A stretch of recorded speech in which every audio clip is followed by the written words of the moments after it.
It didn't start off a panel. It was first a conversation. Honestly, this show was a vibe. It was a vibe. It was intimate. It was positive. I had millions of followers. TC had millions of followers, but he lost his page. And when he lost his page, Mojo Jojo said, "You're no longer valuable. Goodbye." So this is the creator of the pod.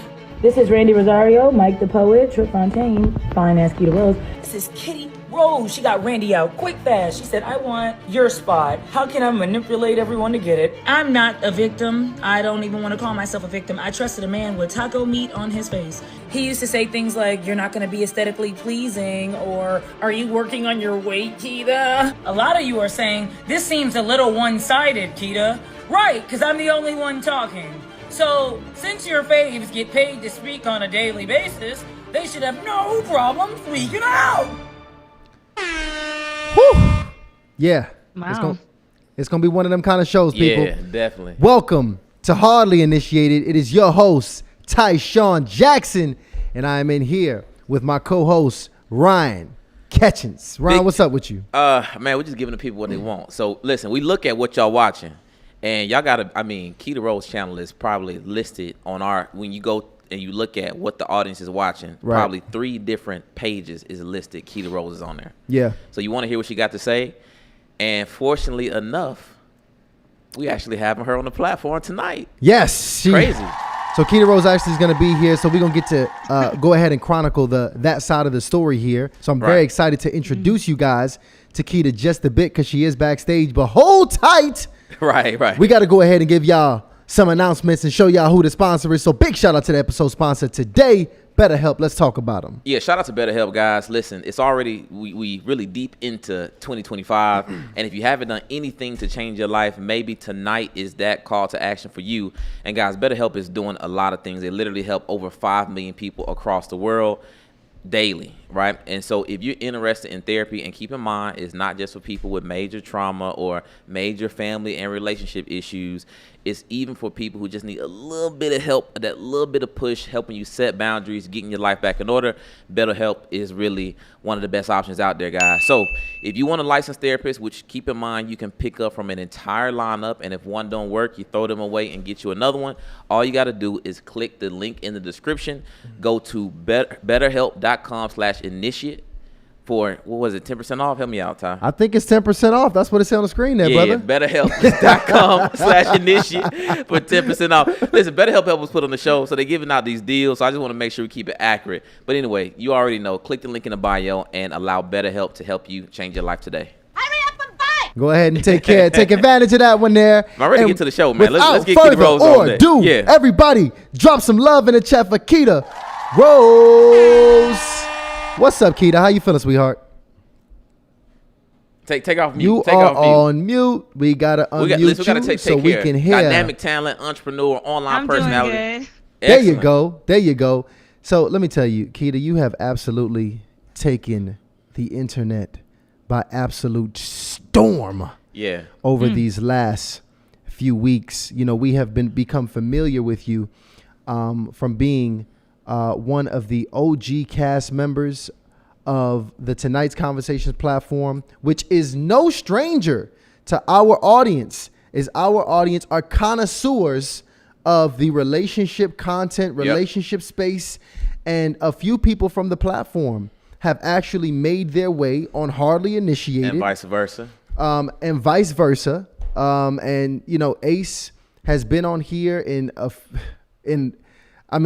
memorable fashion. Yeah, now we talking Tony and Ace debate. Tony and Ace debate, which we covered last week. Right. In an important conversation that we had that I'm very excited to get your perspective on, or on who is qualified to be out here giving relationship advice.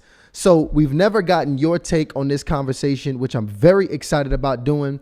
But before we do so, there's a lot going on right now with you. And I want to kind of start back from the beginning as much as I possibly can so we can just get some context to how we got where we are today.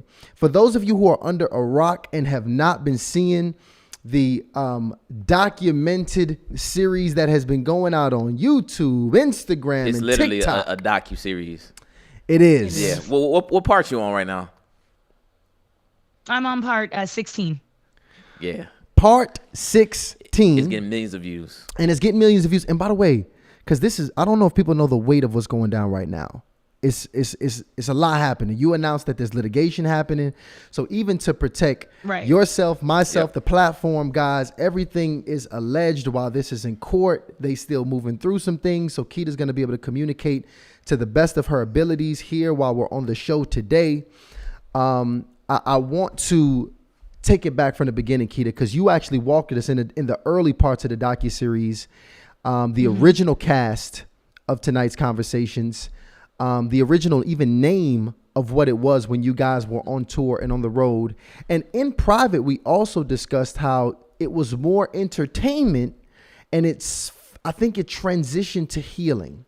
If you can walk me through when and why did the platform transition from conversations that you felt were more entertainment based around the relationship space, then it, transitioned to more conversations about healing, if you will. Walk me through that if you can. Well, because I didn't start the pod. I can't tell you why we transitioned like that. The only thing that I can say that I think is healing became really, really profitable. Like at first, everybody wanted to get into the pod space, so we were all communicating and giving each other's perspectives and whatnot. But then our conversation, right, our couch talk, we became a panel of gurus that gave advice. Now, all of us, I think, because I wasn't familiar with the people before the show. So I didn't follow them prior to me working with them. But I think all of them gave relationship advice. I know I give advice, in my own way. So it's not something that we haven't done before, but that was never the goal of the show in the beginning. Got it. What would you say is the biggest ways that you saw the platform change? From the original platform that it was to what it became. What were some of the bigger changes that you saw happen? I think that I've been on tour with him with Ace for 4 years. So again, the conversation it took a turn to where we started accepting questions, and then he started picking questions meticulously for clips. I think when he would see that the clips would do well, he would know how to to go in what direction to go into. And so, like I said, it was just a conversation at first, a nice conversation. Right before it was love and poetry and laughter or sex, and he's had over 100 shows. He's been doing shows since he was a teenager, or since he was in his early 20s. So I didn't deep dive until I started the series. I assumed tonight's conversation just blossomed from the card game. I had no idea about like Derek Jackson and how they used to have shows together prior. I didn't know that, but it just transitioned from conversations to now instead of giving your candid perspective from your experience, you need to sound like a guru. You need to give advice. You need to help heal. And it's funny because in the beginning, Randy would always, try to take the conversation deeper than just sex, right? Because tonight's conversation, he tried to start it. He tried to have 2 separate pods. One was Relationship 101. Trip was on there, and a lot of other like poets and different psychologists and different people like that. And then there was Uncut. So he decided to just combine the 2. And I remember him distinctively saying to Randy, "Ain't nobody trying to heal. Why are you getting deep? Why are you want to cry, talk about sexual assault, blah, blah, blah." She was like taking the tempo of the conversation down, of the episode down. And now, fast forward, maybe a year later, we're healing and we're providing guidance and healing, to the culture, for the culture. So it switched pretty fast. And was this something that you were comfortable with when Ace decided to switch the platform? So at that moment, at that time, I had already been about 3 years in, and from the jump, I kind of knew that I couldn't say too much because, and I'm sorry, y'all, I'm getting over a cold. You're fine. You're fine. Take your time. But I'm sorry, what was the question? I'm just trying to get, gauge your level of comfort when the conversation, left from just being casual and giving your open perspective about things that you're experiencing to now with the aim of, I'm assuming helping people heal their relationships. Were you, immediately comfortable with that, or is it something that you had to take time to adjust? How did that work for you? So I'm the joke teller. I'm the jokester. So I've always had that same role, right? But I was comfortable at first, but I was side eyeing, like, listen, this is my job, right? This is my job. So in the beginning, I found out he was a cheater. All right. I found out from his assistant that he was, sleeping with her, but he did have a girlfriend, which we all had to meet and, hang out with and whatnot. She then began working with us. So then that became awkward. So I knew he was a cheater. I knew he was an asshole. I knew he bragged. But because I was, I come from a military background and I'm a veteran, I'm used to men who act that way. So in the beginning, I didn't care. I saw what he was doing. And I countered everything he said, right? So in the beginning, he would say things like, well, if you're otherwise happy and your man pays the bills, well, you should allow him to cheat. I'm not okay with that, so I would counter it. So I was comfortable because I always countered until he wanted me to, lower my voice. So then it became, you tell jokes, leave it at that. No more anything else. No more back talk. So I'm like, well, hey, listen, if I'm going to get paid what I get paid to sit on a stage and tell jokes, I'll tell jokes. Okay, so it sounds like at some point Ace began to pretty much, he's identified these different avatars for how they should present themselves, or the characters, and kind of what characters you should play and how you should be presented in front of the public. Right. Yes. So it's interesting because it was, I mean, it's some very, very hardcore claims made from a couple people now, not even just yourself, as different people are coming out and talking at this point, because I'm hearing things from obviously you not getting paid to pretty much sexual immorality or just sexual misconduct, and even some emotional abuse happening in the workplace. When you think about what motivated you to come out here to, saying finally enough is enough, the straw that broke the camel's back, was it any one of those in particular that was the straw that broke the camel's back? Or was it just, I guess, all three of them just compiling that finally made you want to go ahead and come out and tell the story? I think I had enough. I think over the years, like in the beginning, like I said, I knew he was an asshole. So he would do things like triangulate, make us pit each other against each other, gossip and different things like that created a toxic work environment, but it was never that bad. Like it was bad. It was stressful because we were on tour, and you have to understand we're away from our families and everything, all we have is each other. So we're kind of like, we're supposed to be family. So there's always turmoil.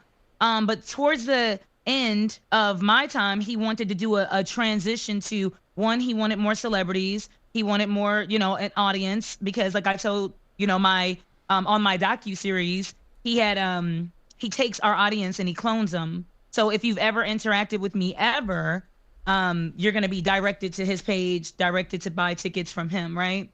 And so it never was that bad until I say maybe like last year. I think everything, the triangulation, the manipulation, the gaslighting, the name calling, and then, you have a new member coming in and she's participating in this. And it's like, I think I just had enough. I said, you know what? I got myself out of the debt that he put me in because of his promises and because of his lies. And I was going to detail my financial abuse. But at the end, I was going to show how I got myself out of debt and, the process that I took. Because I think a lot of people do what I did. I think the mistakes that I made weren't so, even though they might have been dumb, they weren't uncommon. So I was trying to guide a little, use my experience to teach people what to do in the case that they're financially abused, because we don't talk about financial abuse. Now, all that other stuff happened after I posted maybe the first or second episode. I'm curious about that too, because when you say, it's interesting that you say the debt that he put me in, because I mean, I think, who knows? I guess we all thought that everybody was just being well paid and everything was good. But throughout the career of you being on Tonight's Conversation, do you just feel like you were generally underpaid for your talents and services that you put in with the platform, or was it a point did it change? So, like I said, I didn't do the deep dive until this whole thing happened, and I wanted to process. So I didn't know he had been doing shows forever. I didn't know anything. So when I met him, I knew that the Tonight's Conversation and everything was going to do well, because one of our first arguments was the first day that I met him to work for him. We were sitting in the hotel lobby, and he was like, money means everything. Money's so valuable, and women will do anything for a man with money. And I was like, absolutely not. And he shows me his Shopify, and he lets me see that with his card game alone, he's making $340,000 in 1 month for Black Friday. So I trusted that he was going to like mentor me to teach me how to, sell cards, or not even cards, but sell products, do my thing. He had presented himself to me as a mentor. Like, I got you with this podcast space. I see you have talent. I got you. So, the debt comes after you believe all the lies. And when I say lies, I mean, he'd say things like, hey, I am, I have to pay all these people. I have to pay for flights. I have to do all this stuff. We're bankrupt. We're breadline. I don't have anything. This would happen often. And because I didn't know the business, I'm thinking, even though the shows are getting bigger, we went from 100 people to 7,000 in a room. Even though the shows are getting bigger, even though the tickets went from 75 to now it's 600. Maybe I just don't know something. Maybe I don't know something about business, right? Like, maybe I just don't know. Because if he's saying that they're losing money, then maybe they're losing money. Who am I, right? He sends me P&L sheets with random information that says nothing. So it was just years, months and months that accumulated to years of confusion. Is it bankrupt? What's going on? And so he would have us do little investments with them, like, hey, listen, Tonight's Conversation is really messed up. We're going bankrupt. Their app is tripping. Everything's horrible. But if I invest in your pod, if I help you sell your products and you give me a percentage, can I make up the money on the back end with that? And of course, you say, okay, well, at least he's trying to make it right. So sure. And then you do the investment, right? So for example, he'll say something along the lines of like, I want to pay for 8 episodes. Call your videographer, call your studio. 8 episodes done. Have it done. Natasha's going to work up the contract. It's going to take about 2 weeks, but we should have everything. Let's get it done. So I'll get it done. I'll do the episodes. I'll try to send him the episodes, say, hey, like, everything's done. That's what a $45,000 weekend. I'm like, hey, everything's done. We're good. He's like, oh my God, this happened. Maybe next time, bro. I can't, it'll be an excuse. So after so many excuses, you're like, oh yeah, you're lying. Okay, cool. Bet. So I wanted to showcase that, when you trust people, when somebody comes to you as a mentor and you trust them, you tend to make mistakes like, okay, well, you know what? We're not going to put that on a contract because you're telling me and you're saying, you got me. I'll do the episodes. I'll come to you. Why should I not trust you? Right? Like, what would you have to gain to lie? It was confusing. It was a smorgasbord of shit. It's just very confusing. So if this is all over the place, I'm sorry. I'm trying to make it make sense. No, I understand. I actually, because I know we've been kind of jumping back and forth a bit. I want to kind of get into the relationship content. And I know you mentioned about Ace pretty much determining, because he's producing the show. So he's determining who plays what role. Do you think that's authentic for the public to, what they actually consume? Is it authentic for somebody to decide, hey, you play this role, and this is the performance? So now that I'm, outside of everything, I'd say absolutely not. When you're in it, I felt like this is the way maybe all podcasts might have worked. He would see people with polarizing personalities like Mr. Let Go or Rico Hundo and say he's the villain. Well, I never agreed with their content anyway. So I would be like, oh yeah, they are the villain, right? I'm a funny person, so I'm going to be the comedic aspect. It wasn't until he started provoking fights and provoking conversations to go certain ways where I was like, okay, it's not an authentic conversation. He wants to make it something that it's not. And then I knew it was like that, but that was towards the end when it was he was making that shift.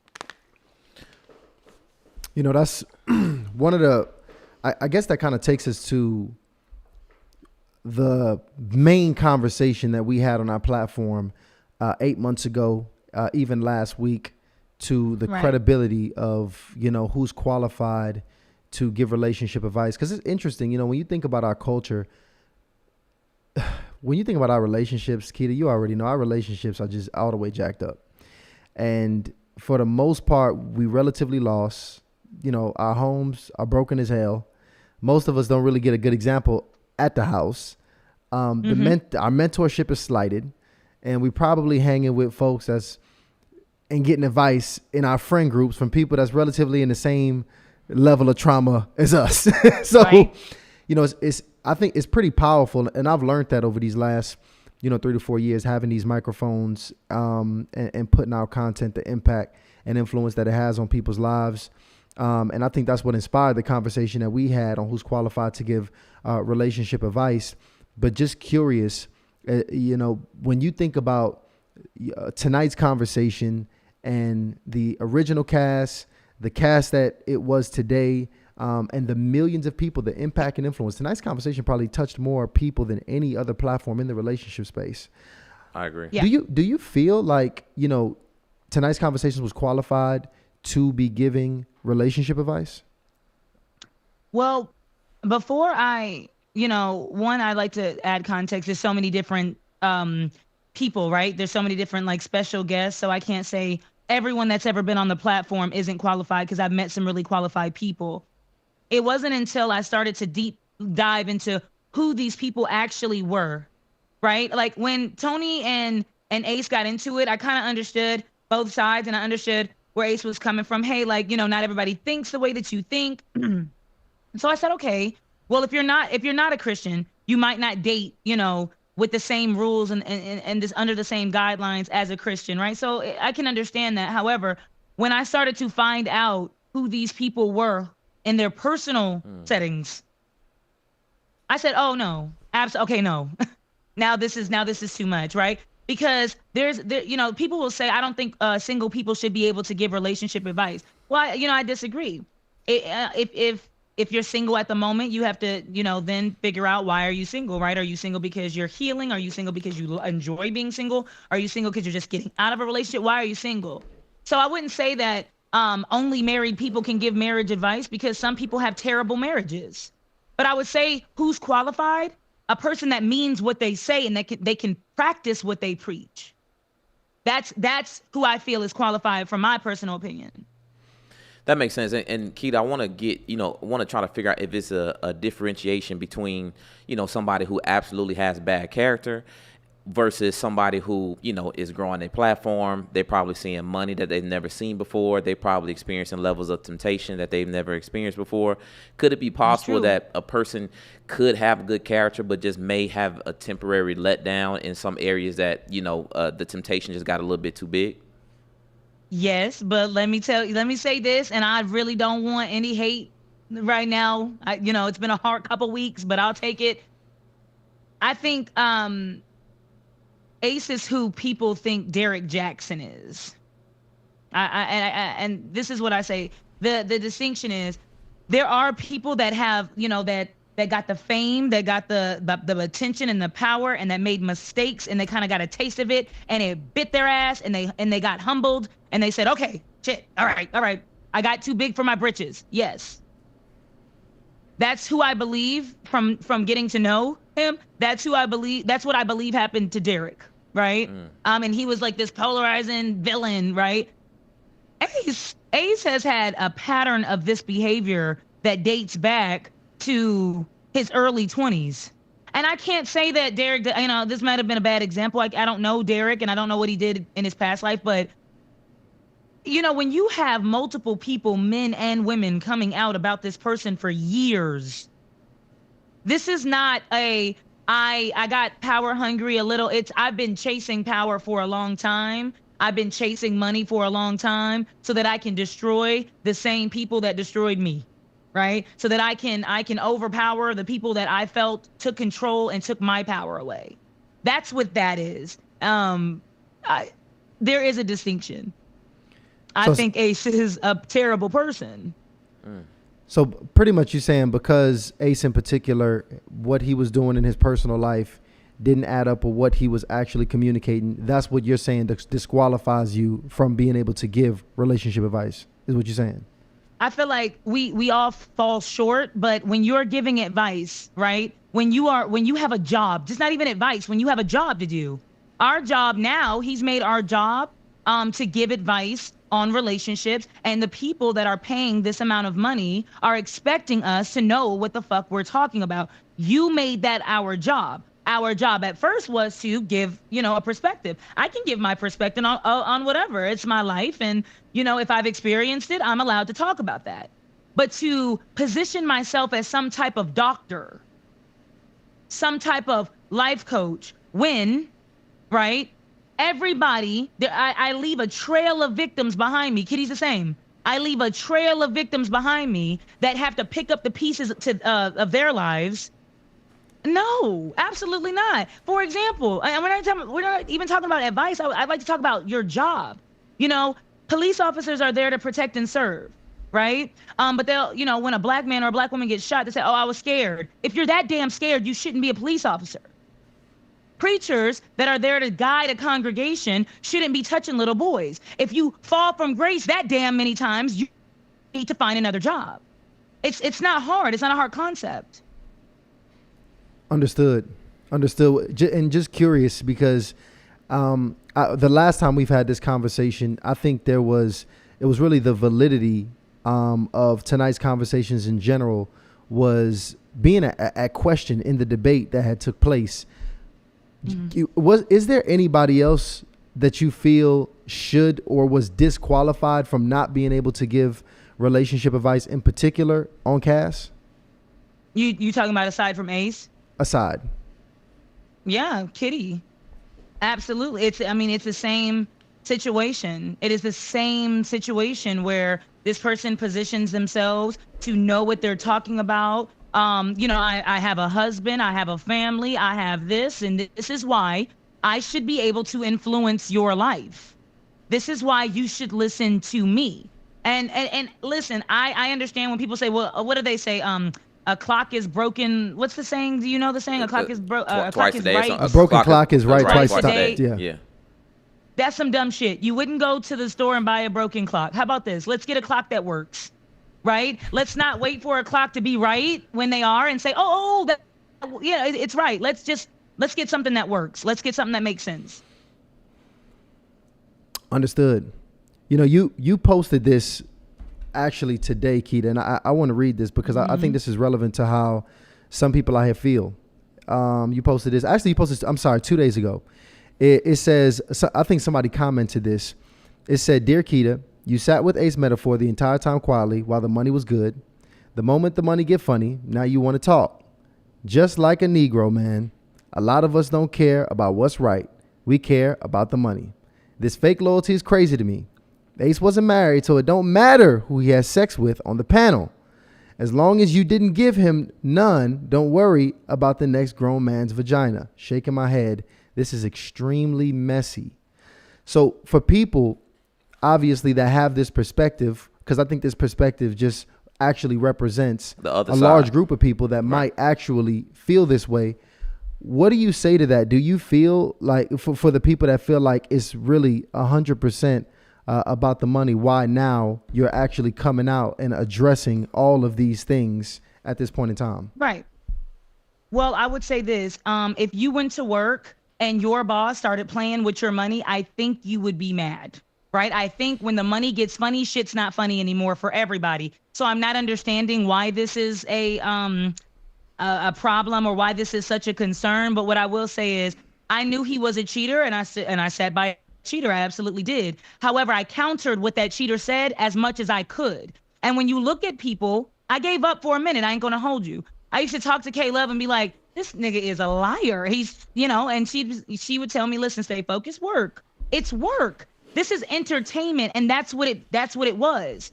Before we started getting You've Changed My Life, I listened to you. You helped my marriage, or what do I do with my marriage, or I'm in an abusive relationship. How do I get out? Okay, now the audience is changing because we're doing that shift. Hold on, right? Number one. Number two, that's what I'm saying. It went from entertainment to, you know, a more serious situation. Number two, again, if somebody play with my money, absolutely. I tell a lot of jokes, ain't shit funny. It's not. And even though he wasn't married, he was in a relationship for 8 years, right? And so he was married before. And then when we touch on that, we'd have to touch on the protective orders and the violation of the protective orders against his ex-wife, right? So yeah, he wasn't in a relationship, but you're teaching men how to be husbands. You're teaching women what to look for in a good man. I think in his bio it says former fuckboy turned good or some stupid shit like that. So this is how you're presenting yourself, right? And I felt a lot of resentment financially because he presented himself as a mentor and I believed him. So I get it. Like, hey, Keita, you know, there wasn't a problem until there was a problem. Yeah, that's usually how problems happen, unless I'm tripping. And I don't know. That's my explanation. I was detailing my financial abuse. I was pissed off about my financial abuse. I was proud of myself for getting out of debt, and I wanted to showcase that to my fans. So if Ace, let's say, would have, because we don't know his side of the story and kind of what's going on specifically with the finances, but if by chance he had made you whole financially, would all of this have been a non-issue? Well, and let's talk about the extortion claims, right? So I think it was last week Ace posted that I had tried to extort him for $500,000. Ace offered me $500,000 because he knew what was in his background. And he knew what was going to come out. These people aren't stupid, right? These people that do little things and ruin people's lives, the women that they've dated, the people that they've done business with, they're not stupid. You know damn well you have a trail of victims, right? And so he calls me in order to offer me $500,000. Now, he also offered me to reach out to his ex-wife and make it right with her. He told me he wanted to give her a substantial amount of money. I ended up reaching to the ex-wife. I did. We were talking already. She had already told me, a couple of things. So I was like, hey, would you be okay with getting this amount of money? All right. I mean, this is what I say. I say, you can't take away the pain. I can't take away that this man allegedly put you in a domestic violence situation, beat you black and blue. I can't take that pain away. It happened. He can't take away the fact that he financially abused me, lied to me, manipulated me. He can't take that back. But how can we make the future a little bit better? Here you go. I was hoping that we could get this situated because around that time, that's when this, more allegations came out and it got real heavy. But when I realized that he was calling me 3 days, every day, different times a day, sometime midnight, 1 a.m.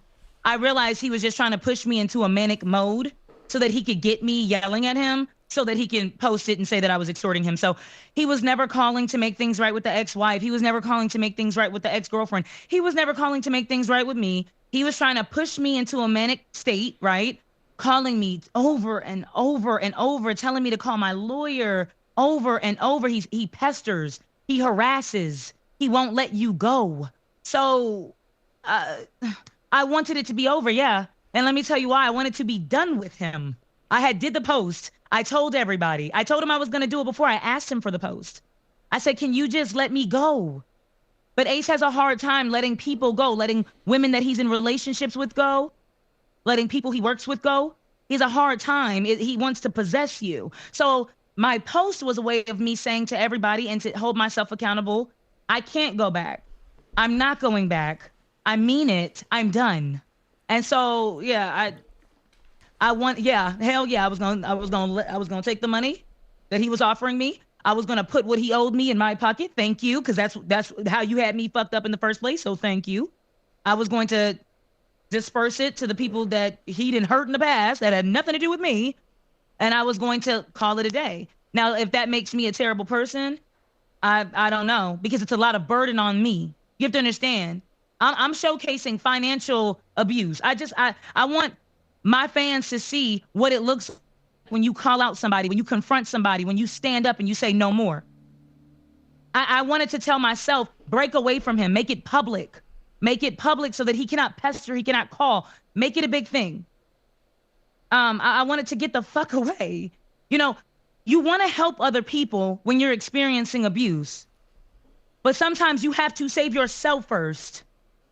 I can't be too worried about, the ex-girlfriend he's cheating on, or this girl that he's sleeping with, or this person that he's screwed out of money. Because I'm a single mother. I take care of my child, and I'm in debt from this man. I have to get myself out of this abusive situation before I can help.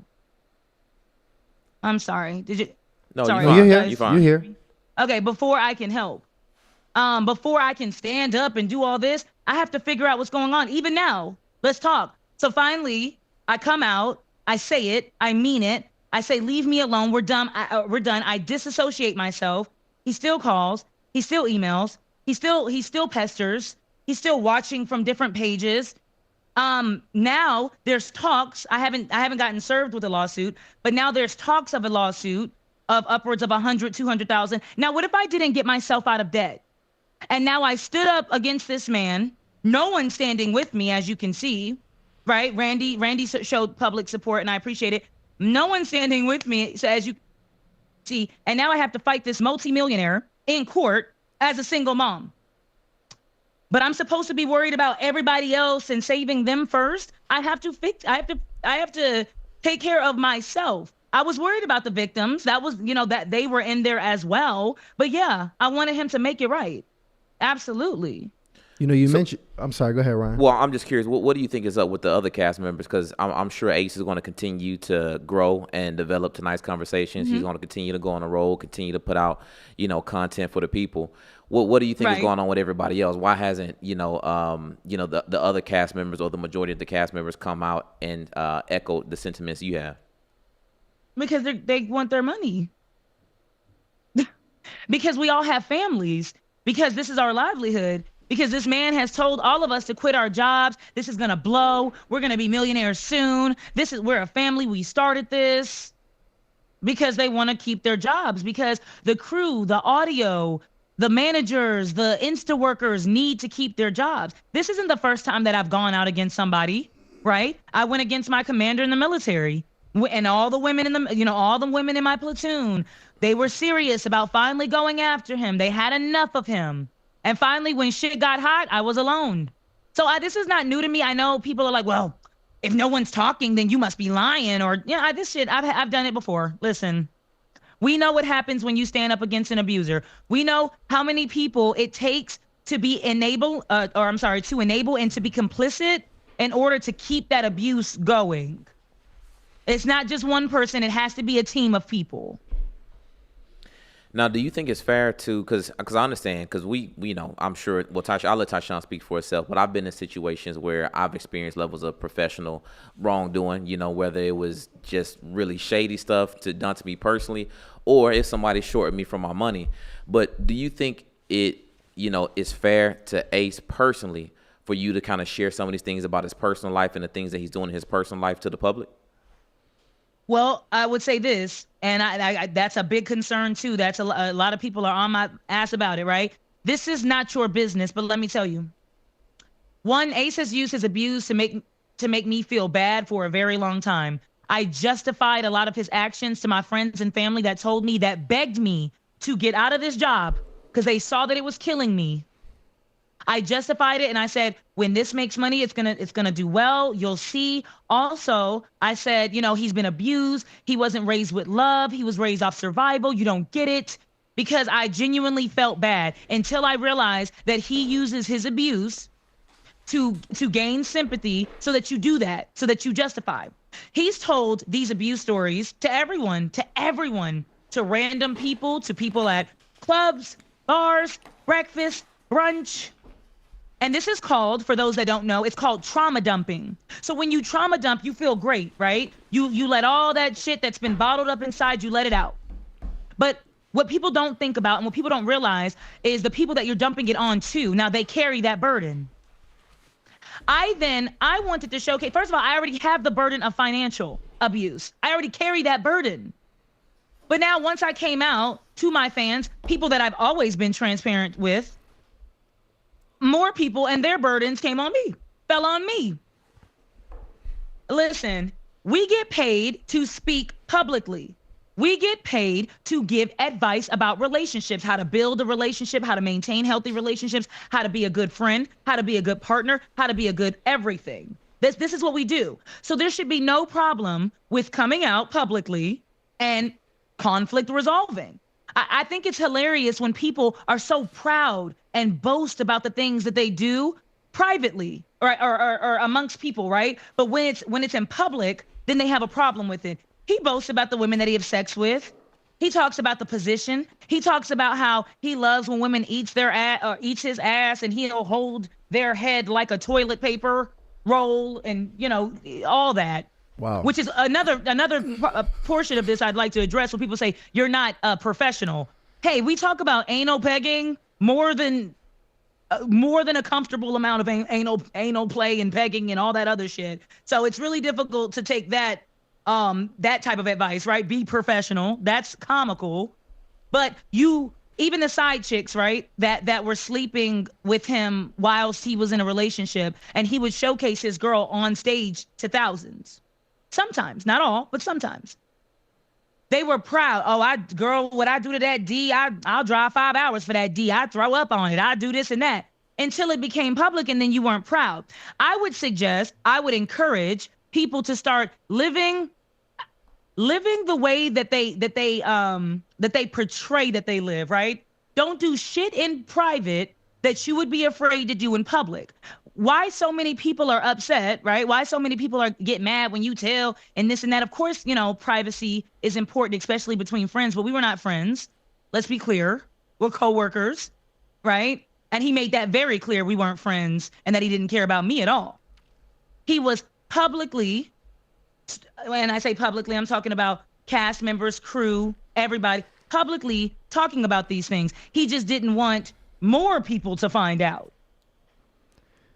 So this is my question now for you, Keita, because first off, I know this is heavy for you as a single mom. You talk about your mental health a lot, which I know none of this is good for your mental health at this point. No, it's not. So what's next to come at this point? Like how do we move forward and progress from in the situation we're in right now? Because the viewers know the story at this point, So I know you continue to put out the series, but I'm thinking, what is the ultimate goal for this now at this point? My goal hasn't changed. I was going to tell my story, and this is why I was going to tell my story. There's a lot of reasons, but I was going to tell my story because there's a lot of people that abuse everyone, and as you can see, a lot of abuse victims will not come out. There's no point, right? You not only have to fight your abuser, and if he's stronger than you, richer than you, bigger than you, whatever, then you already have to prepare for that battle. But now you have to prepare for everybody that loves the abuser and how they attack you.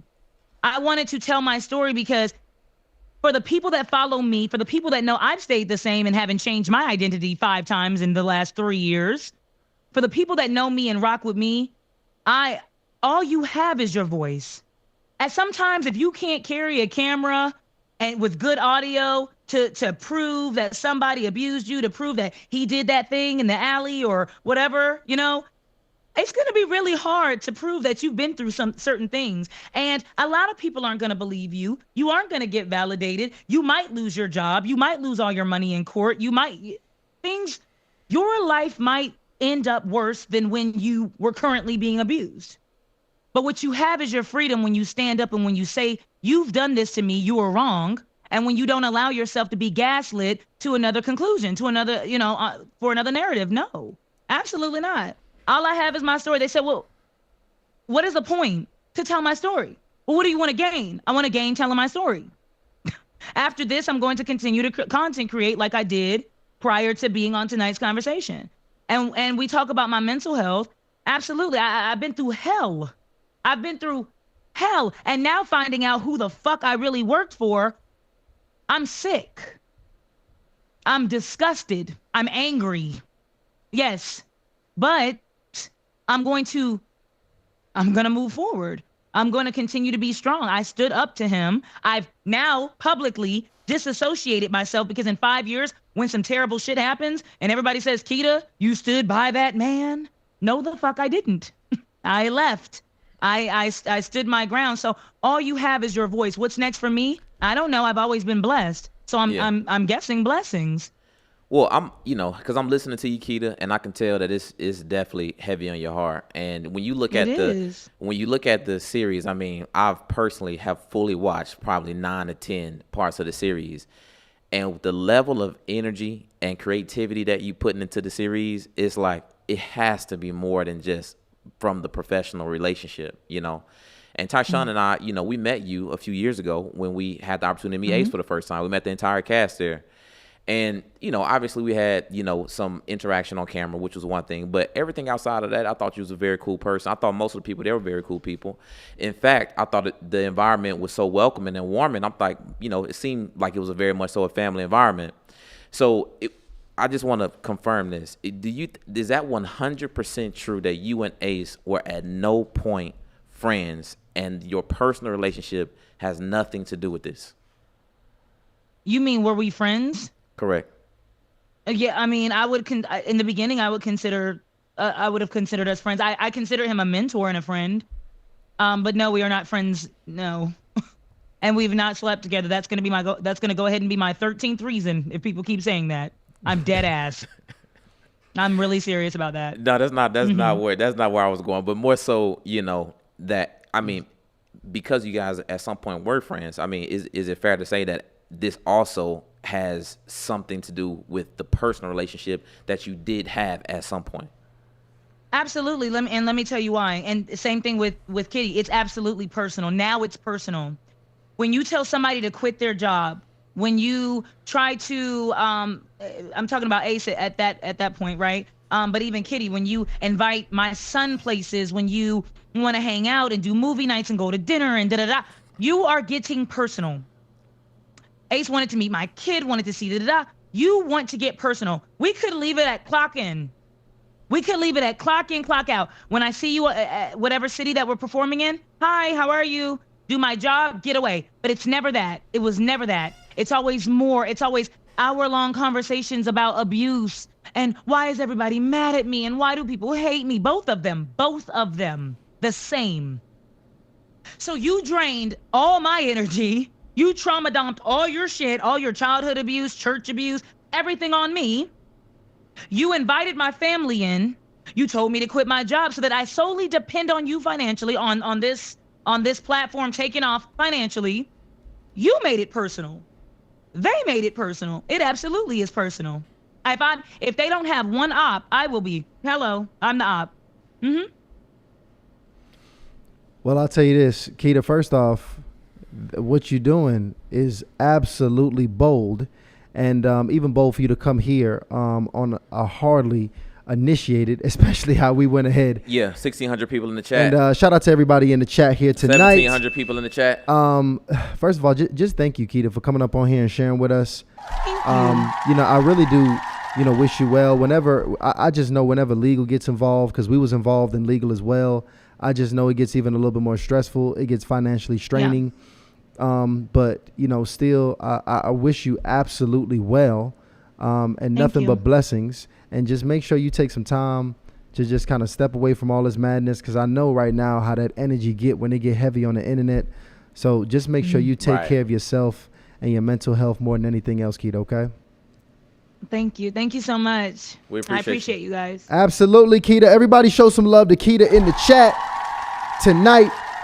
Guys, the conversation is still rolling here tonight because, again, as we continue this conversation here, this was inspired by a very powerful conversation that has happened quite a while on the platform. Who's qualified to be giving relationship advice? Who's qualified to be mentoring the generation that we have right now that is actually very hungry to be better in relationships, to have better families? Tonight's conversation actually being one of the most influential platforms. It had a big impact on the culture. It's hands down. I mean, when you look at each one of those, everybody on the panels, each one of their pages, each one of their influences, millions of views, millions of followers. Then you look at the Aces as well, same exact thing. And then you look at the platform between the products, the events. It's definitely by far, it's like number 1 through 10 tonight's conversations in terms of the impact on the relationship space. No, I haven't seen somebody get 5,000 to 6,000 people in a room, city to city. Yeah. So you can't knock the impact and the influence they have. The question that we're gonna have now, because you guys know. By the way, I want everybody to stay in here in the chat with us, because some of the OGs that we have had on Hardly Initiated is actually backstage. Okay. Yeah. A lot of the OGs. We're gonna bring up a panel of people who have been and who are in the space, working with couples, working with marriages, and some of these people you might be familiar with. We're going to start bringing some of these people up so we can get their take. Everybody backstage, turn your cameras on. Right. If you are backstage. I got some super chats coming in. Shout out to my mom. She said, man, she's pissed. Bring on Ace. That's what mom said? Yeah, that's what she said. Ace, you're welcome and shout out to Keita to for join joining us us on as the well. platform. Keita's looking good, man. Keita looking does. beautiful, looking vibrant. Keita does look vibrant. Yeah. Keita absolutely does. Even though I know it's listen, Keita going through some stress. I already know, because that we just went through one of those joints, so I know it's stressful. It's tricky, and it's things, just listening to Keita's things that I don't think I would quite understand, because of being a woman in that, in an environment with the alleged things that she stated was happening, and then it's also a personal relationship, and I too was an entrepreneur that had a really close relationship at some point with somebody I was doing business with. And when those relationships go bad, man, they really, really, really, really, really, really, really go bad. So it's just a very unfortunate situation, but definitely glad she joined us. What you got? You good? No, we are Let me read good. some super chat. Shout out to Queen Sheba. Says, Keita, you have a right to your money, but wrong for telling folks business. Unprofessional. Shout out to Queen Sheba again. Says, has anyone on your team given you feedback that you may have said too much, Keita? I'm sure Keita getting feedback left, right, up, down, from all over the place. And shout out to all initiatives for joining us. 1,700 people in the chat. I'm curious what y'all think about that conversation, because Keita took us back to Hardly Initiated year 1. Really. Yeah, she took us back to Hardly Initiated year 1. Everybody, go ahead. By the way, send your super chats in. Any super chats over $10, y'all know we'll read them here on the set. I'm very excited to bring our next panel up. We got an expert panel coming up here of people in the relationship space that's going to further give their take and join this conversation on who's qualified to give advice in this relationship space here. Because everybody ready to pick a side, but this thing, man, there's two sides to every story. And, you just don't want to make snap judgments, especially when it was a person. That's the thing. That's why I asked her about at some point, it was a personal aspect to the relationship, which literally adds fuel to all the flames. 1,000%. 1,000%. What we want to do here is we actually want to go ahead. Let's bring up, matter of fact, let's bring them all up. Lano, bring everybody up backstage. Everybody turn your cameras on. Bring everybody up backstage. It looks like we got 3. Somebody said, "Oh Lord." Hardly Initiated OGs backstage here. Big facts. Coach Ken Canyon. Anita is backstage. Tara is backstage. I love the setups. Everybody got their sets popping. These are all people who are influential, have followings, have influence, are impacting the space. All got a bit of a few different avatars here. Let's kind of run through to see who we actually have here with us on the set here today. Let's start with you, Anita.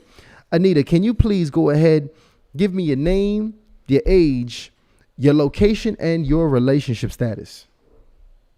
So my name is Anita Stoudemire. My platform is Better Love Movement. I am 57 years young, and I'm here in the state of Virginia. That's where my private practice is. I'm a licensed professional counselor.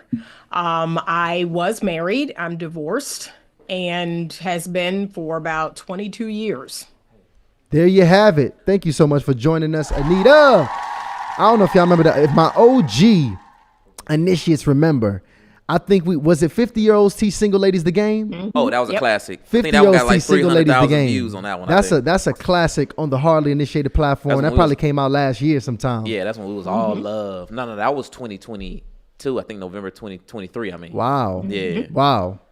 It's been a minute. Anita, what's up? It has been. And let's go below him, because here's another Hardly Initiated OG. We wasn't even in this studio when Coach Ken Canyon was on this joint. Right. Coach Ken Canyon is in the building. Welcome back to Hardly Initiated, Coach Ken. Oh, my pleasure, man. Glad to be back in the building. I'm Coach Ken Canyon.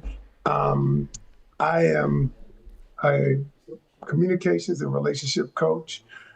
59 years old. I've been coaching for probably better part of 10 years. I don't know.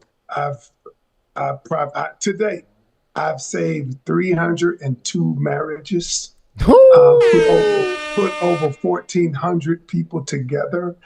I've written 10 books, sold over 500,000 books. I'm currently the relationship coach on a hit reality show called Unfaithful Caught in the Act that comes on MTV. Wait, hold on. I see your resume. That boy said he got the stats. That boy said he got the stats on. I gotta work on my stat book. But thank you very much, Coach Ken Canyon. We've had some very fun shows with Coach Ken. If y'all remember Coach Ken in the episodes that he's been on the platform, what has it been? Were you on like 3 episodes prior? Was about three episodes? 3 episodes prior. If y'all remember, put I remember in the chat. I remember in the chat. And then we got this sweetheart here. She was just here back to back. Tara is a regular here on the platform, has had some very powerful episodes. I can't remember the thumbnail. Was it twin? Two married sisters teach the. I can't even remember the Jezebel Spirit. So many incredible. The Soul Tie series you was a part of. Some incredible classics on the platform. So many emails about the testimonies, how you've impacted their life. Tara, what's popping with you? Tell us your name. They know your name, but give us your age, your location, and your relationship status, Tara. Oh, we're doing ages now. Okay. I'm 42. My location is Orlando, Florida. I've been married for 19 years. I've been a counselor for 16 years, mental health and marriage counselor. Of course, I don't have the stats that Ken did, but I've saved some marriages as well. I don't have the numbers out. I'm gonna have to do like Ken. I'm gonna get my numbers right. But I love marriage and premarital counseling. I absolutely love it. Love coming on the show. I come back here to be abused because of the good emails I do receive afterwards. Because I do have a lot of people that will come to me after coming on here who really hear my heart for marriage and relationship. And so I'm going to keep coming back and doing what I can do for the people. All right, there we go. So, we were intentional about who we got on here. And I think we got a couple other experts that's going to pop up here as the show continues. So as people come on here that have been OG, hardly initiated experts on our panels, I'm going to have them come up to also chime in here. But I wanted to bring a good mix. Anita's divorced. Tara's a married woman. Ken is a married man. Everybody's having an impact on their own audiences in their own ways. And it brings us to this conversation, that we just had with Keita, because, a lot of people are having a lot of different opinions. A lot of people were saying they knew this was going to happen. People shouldn't have been listening to tonight's conversations in the first place. Right. And other people are saying, there's actually a space for platforms like tonight's conversations where, people who are even single can and should have a voice to talk to other singles as they can meet them where they are, if you will. So my question for us tonight, for the panel tonight, and we don't have to be so, clean about how we conduct this. Y'all can just jump in and we can talk. We all just kind of chilling with the family tonight. We having a good conversation. Y'all, who is truly qualified to be giving relationship advice out here? Don't get me started. No, we need that. I'll kick it off. First of all, I really feel sorry for what Keita went through with her situation. That sounds terrible. And that, as a therapist, I really truly hope she's getting counseling. What I will say first is I'm glad that people are at least trying to help one another. I will always give kudos to anybody who feel like they're starting a platform or doing something just like you guys, who want to at least try to find a solution to a problem. And dating is a major problem, especially in our culture. So first of all, let me start there, because even the platforms that are getting started at least bring on some good people to even give the answers. If you hadn't started your platform as single guys, you wouldn't bring people on like myself or like the experts or the married who really can give you all good advice. So let's start there with the good. Now, here's the other issue. When you're trying to accomplish something, the best people for you to get to help you accomplish that are those who have actually accomplished what you're trying to get. I think Keita even said it before. She said it in her statement. A lot of the single people are in the same boat trying to figure something out. If you're trying to get somewhere, get over the bridge, you need to ask someone who's been over the bridge. And so we have a lot of people giving a lot of advice on marriage and long-term relationships who have never been successful in it yet. You can probably, though, give me advice on what not to do, what you have experienced, but it's only going to be up to a point of your experience. It's not going to be complete, because you need someone who's actually made it where you're trying to go. So I'm not going to discredit that people who have been in relationships don't have anything to add to the conversation. But then I would ask the person who's listening, what is your goal? What is the goal? Because if you're going to listen to only single people, you're going to get single responses all the time. There you go. Y'all can jump in. Coach Ken, sound like you want to say something. So you know me. I'm never short on words. But let's put this in perspective.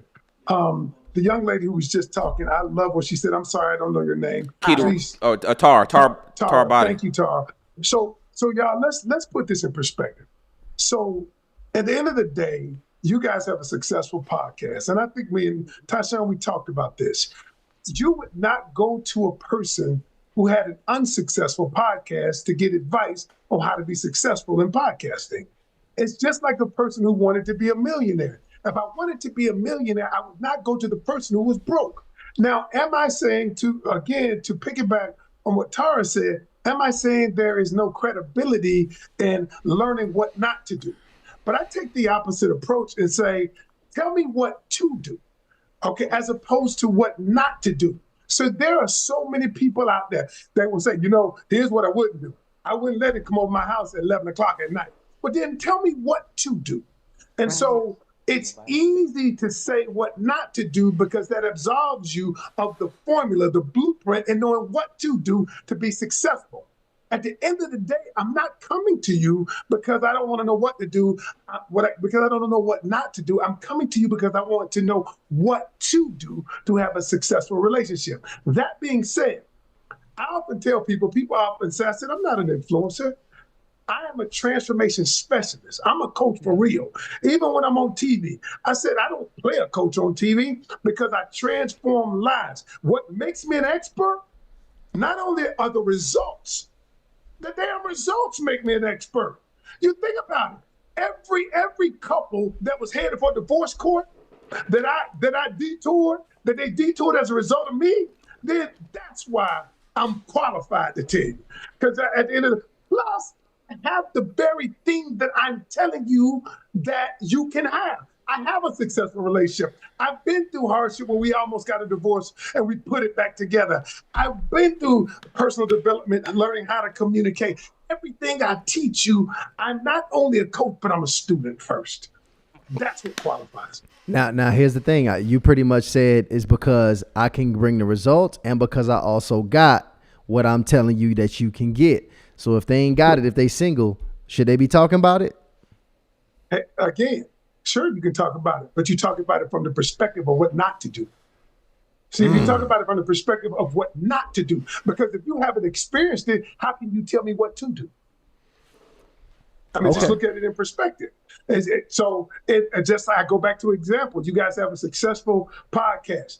If I want a successful podcast, then I'm going to come to you so you can tell me what to do. Because remember, when I started my podcast, I came to you, Tyshawn, I said, what do I do? You said you do this, get this equipment. I can go to somebody who hadn't done it. And so, yes, they can speak on it, but you speak on it from a perspective of here's what you shouldn't do, as opposed to what you should do. You know what, Coach Ken actually inspired me right now because he actually is talking about, and you're right, Coach Ken, a lot of people actually have been calling me and Ryan about this. They have been asking us about the podcast and situation. So we actually doing something very special. This is ironic. We're going to get back to the conversation. Time for a shameless plug. We're doing plug. something very special. Shameless plug. Ryan, tell the people what we actually doing right now. So guys, this is your chance. If you're a serious content creator and you're looking to grow your channel, you look to take your channel to a bigger level, you're looking to do like us, support ourselves make a living from putting out content, and also support Delano, support Gar, support all the other staff members we have, And impact the world. right? And get your voice to millions. Then what you want to do is click the link in the bio. It just takes a few minutes, filling out a survey, and what that does is lets us know exactly where you're at in your channel.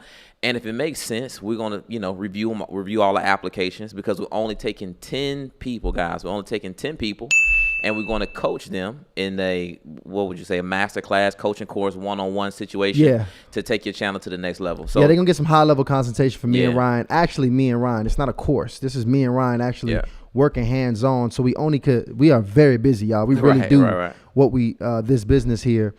So we're gonna take 10 serious creators that's ready to invest and take their platforms to the next level. And keep in mind, we got 2 platforms, not just 1. Absolutely. We got Big 2. shout out to Harley and Love. Yep.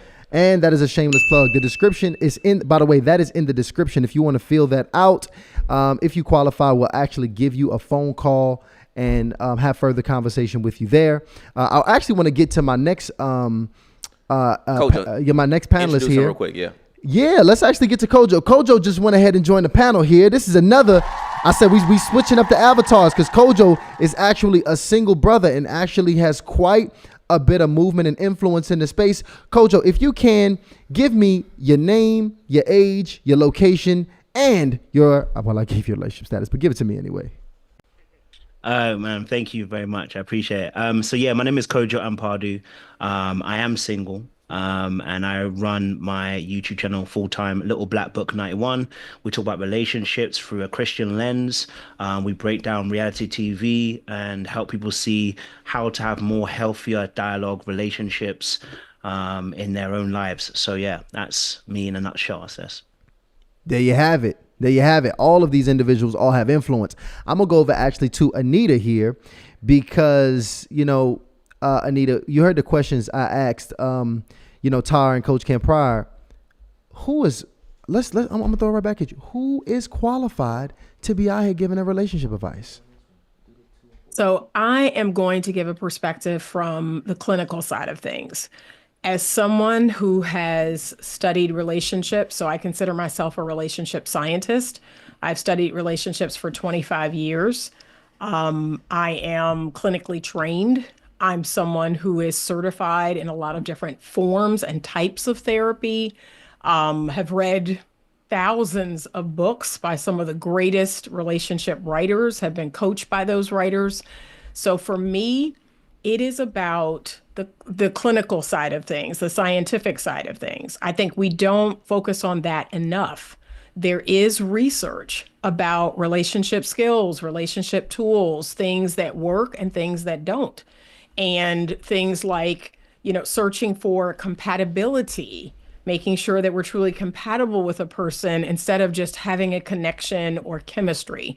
So I tend to be the logical, rational person when I'm working with people, when it comes to relationships or when it comes to marriage. I would not say I'm a marriage mentor per se. I would say I'm a teacher of relationship skills.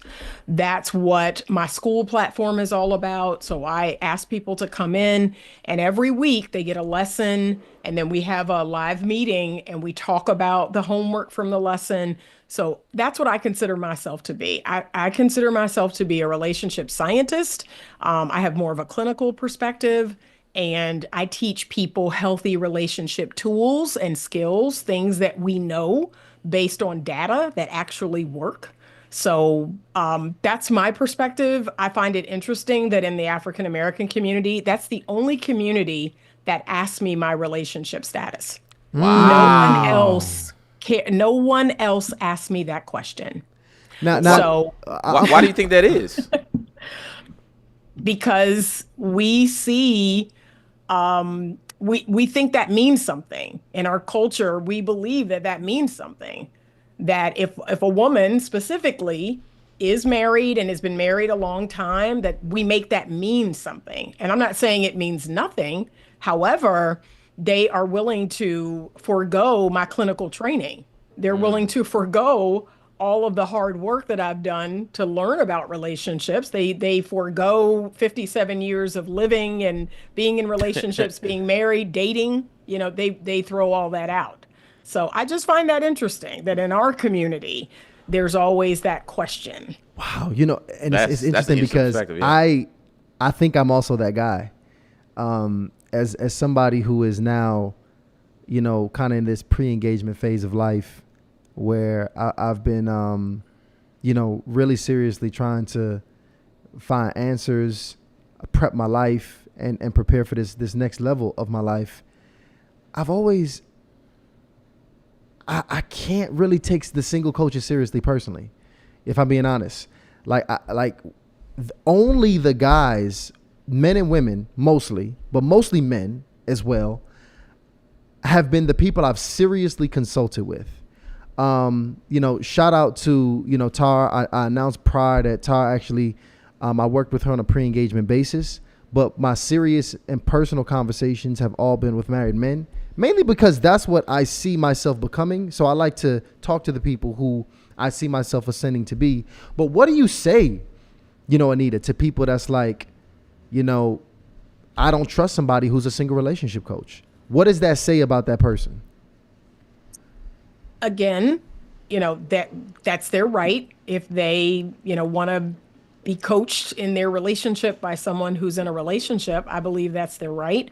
I just let them know that there is a level of training that I have been through. And again, I teach relationship skills. That's what I primarily focus on, is based on the data, based on, you know, being certified as a Gottman therapist, based on Imago, based on ACT, based on DBT, based on all these other, you know, wonderful theories that have science behind them. Yes, these are the things that happy, healthy, long-term married couples do. These are the things that people who eventually get divorced do. Like, we have science, we have data. I don't understand why we don't use that. Okay.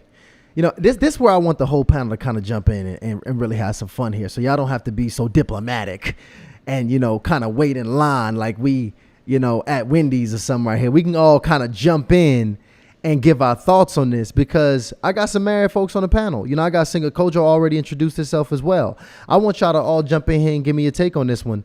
I mean, do you guys, because right now we're talking to our community. We're talking to our community of people, everybody that's in the chat right now, close to 1,700 people. Mostly, I can imagine many of them want to improve their relationship lives. They'll be looking for and probably have looked all around this space that is growing. More people buying microphones, more people starting podcasts. It's a growing world and a growing space of information. What do you guys think about, you know, relationship coaches that might be single, and whether or not they should be, where they should stand in the space as being qualified to give advice? I'm going to come back around because I have actually, you know, went to school, got my degree in counseling as well. And also being a wife, you know, like I said, for 19 years, I have a different take on a lot of things. I think it's up to the individual and what they're really trying to achieve, because anybody on this panel, based upon what they said, can give some good relationship advice. I think it's what that person, that client is comfortable with. I had, you know, been doing great in my practice privately in Florida, minding my own business. The reason why I came out and started doing a podcast is because I kept seeing or hearing in the counseling space the same issues, the same lack of skill sets, the same lack of understanding in relationships, not actually going in. You know, the issue is not always bad people, it's a lack of skills. They just don't have them. And I think a lot of people, to me, sometimes, not anybody here, the podcast can be more about entertainment and opinion, but not practical skills to teach people. Those that work in the clinical field, we're actually coaching people, doing workshops. I have a wives boot camp because I don't want to come out and just be a talking head saying you should do this, you should do that. I tell the women, come into a workshop because I actually have to walk you through a change of perspective about what it means to be a wife. I have to explain to them some of the things that I have been through as a wife and skill sets I had to take on and things I had to do to be successful. So you have the talking heads And then you have those of us who are actually willing to do the work and teach. Your podcast, unless you're talking to somebody one-on-one or you have a class with actual curriculum, you're just entertaining. And so for those who are trying to get actual skill sets and be successful in their marriages and relationship, it goes beyond just somebody who's talking. So that's the only thing I say is the responsibility is on the person who comes out here and says they're an expert. What are you doing? What is the product you're giving? Are you actually walking people to a space, or don't call yourself an expert? Just say, y'all, we starting some conversations. What do you think? But don't ever qualify yourself, because you're going to mess somebody up if you don't actually have the expertise and the education for this. Right. I agree. I just want to piggyback on that. 100% agree. I had a podcast. My podcast went on for 3 years. I got out of that space. And people, told me, what are you doing? This is going to blow up. I got out of that space because my goal is to help people, to give them the skills, to give them the tools. That's why I started my school platform. It allows me to work with a group of people every week, and they're practicing in real time. We have conversations between a man and a woman, on Zoom, and we're all watching it and we're practicing in real time. I'm also focused on changing mindset. That is super important.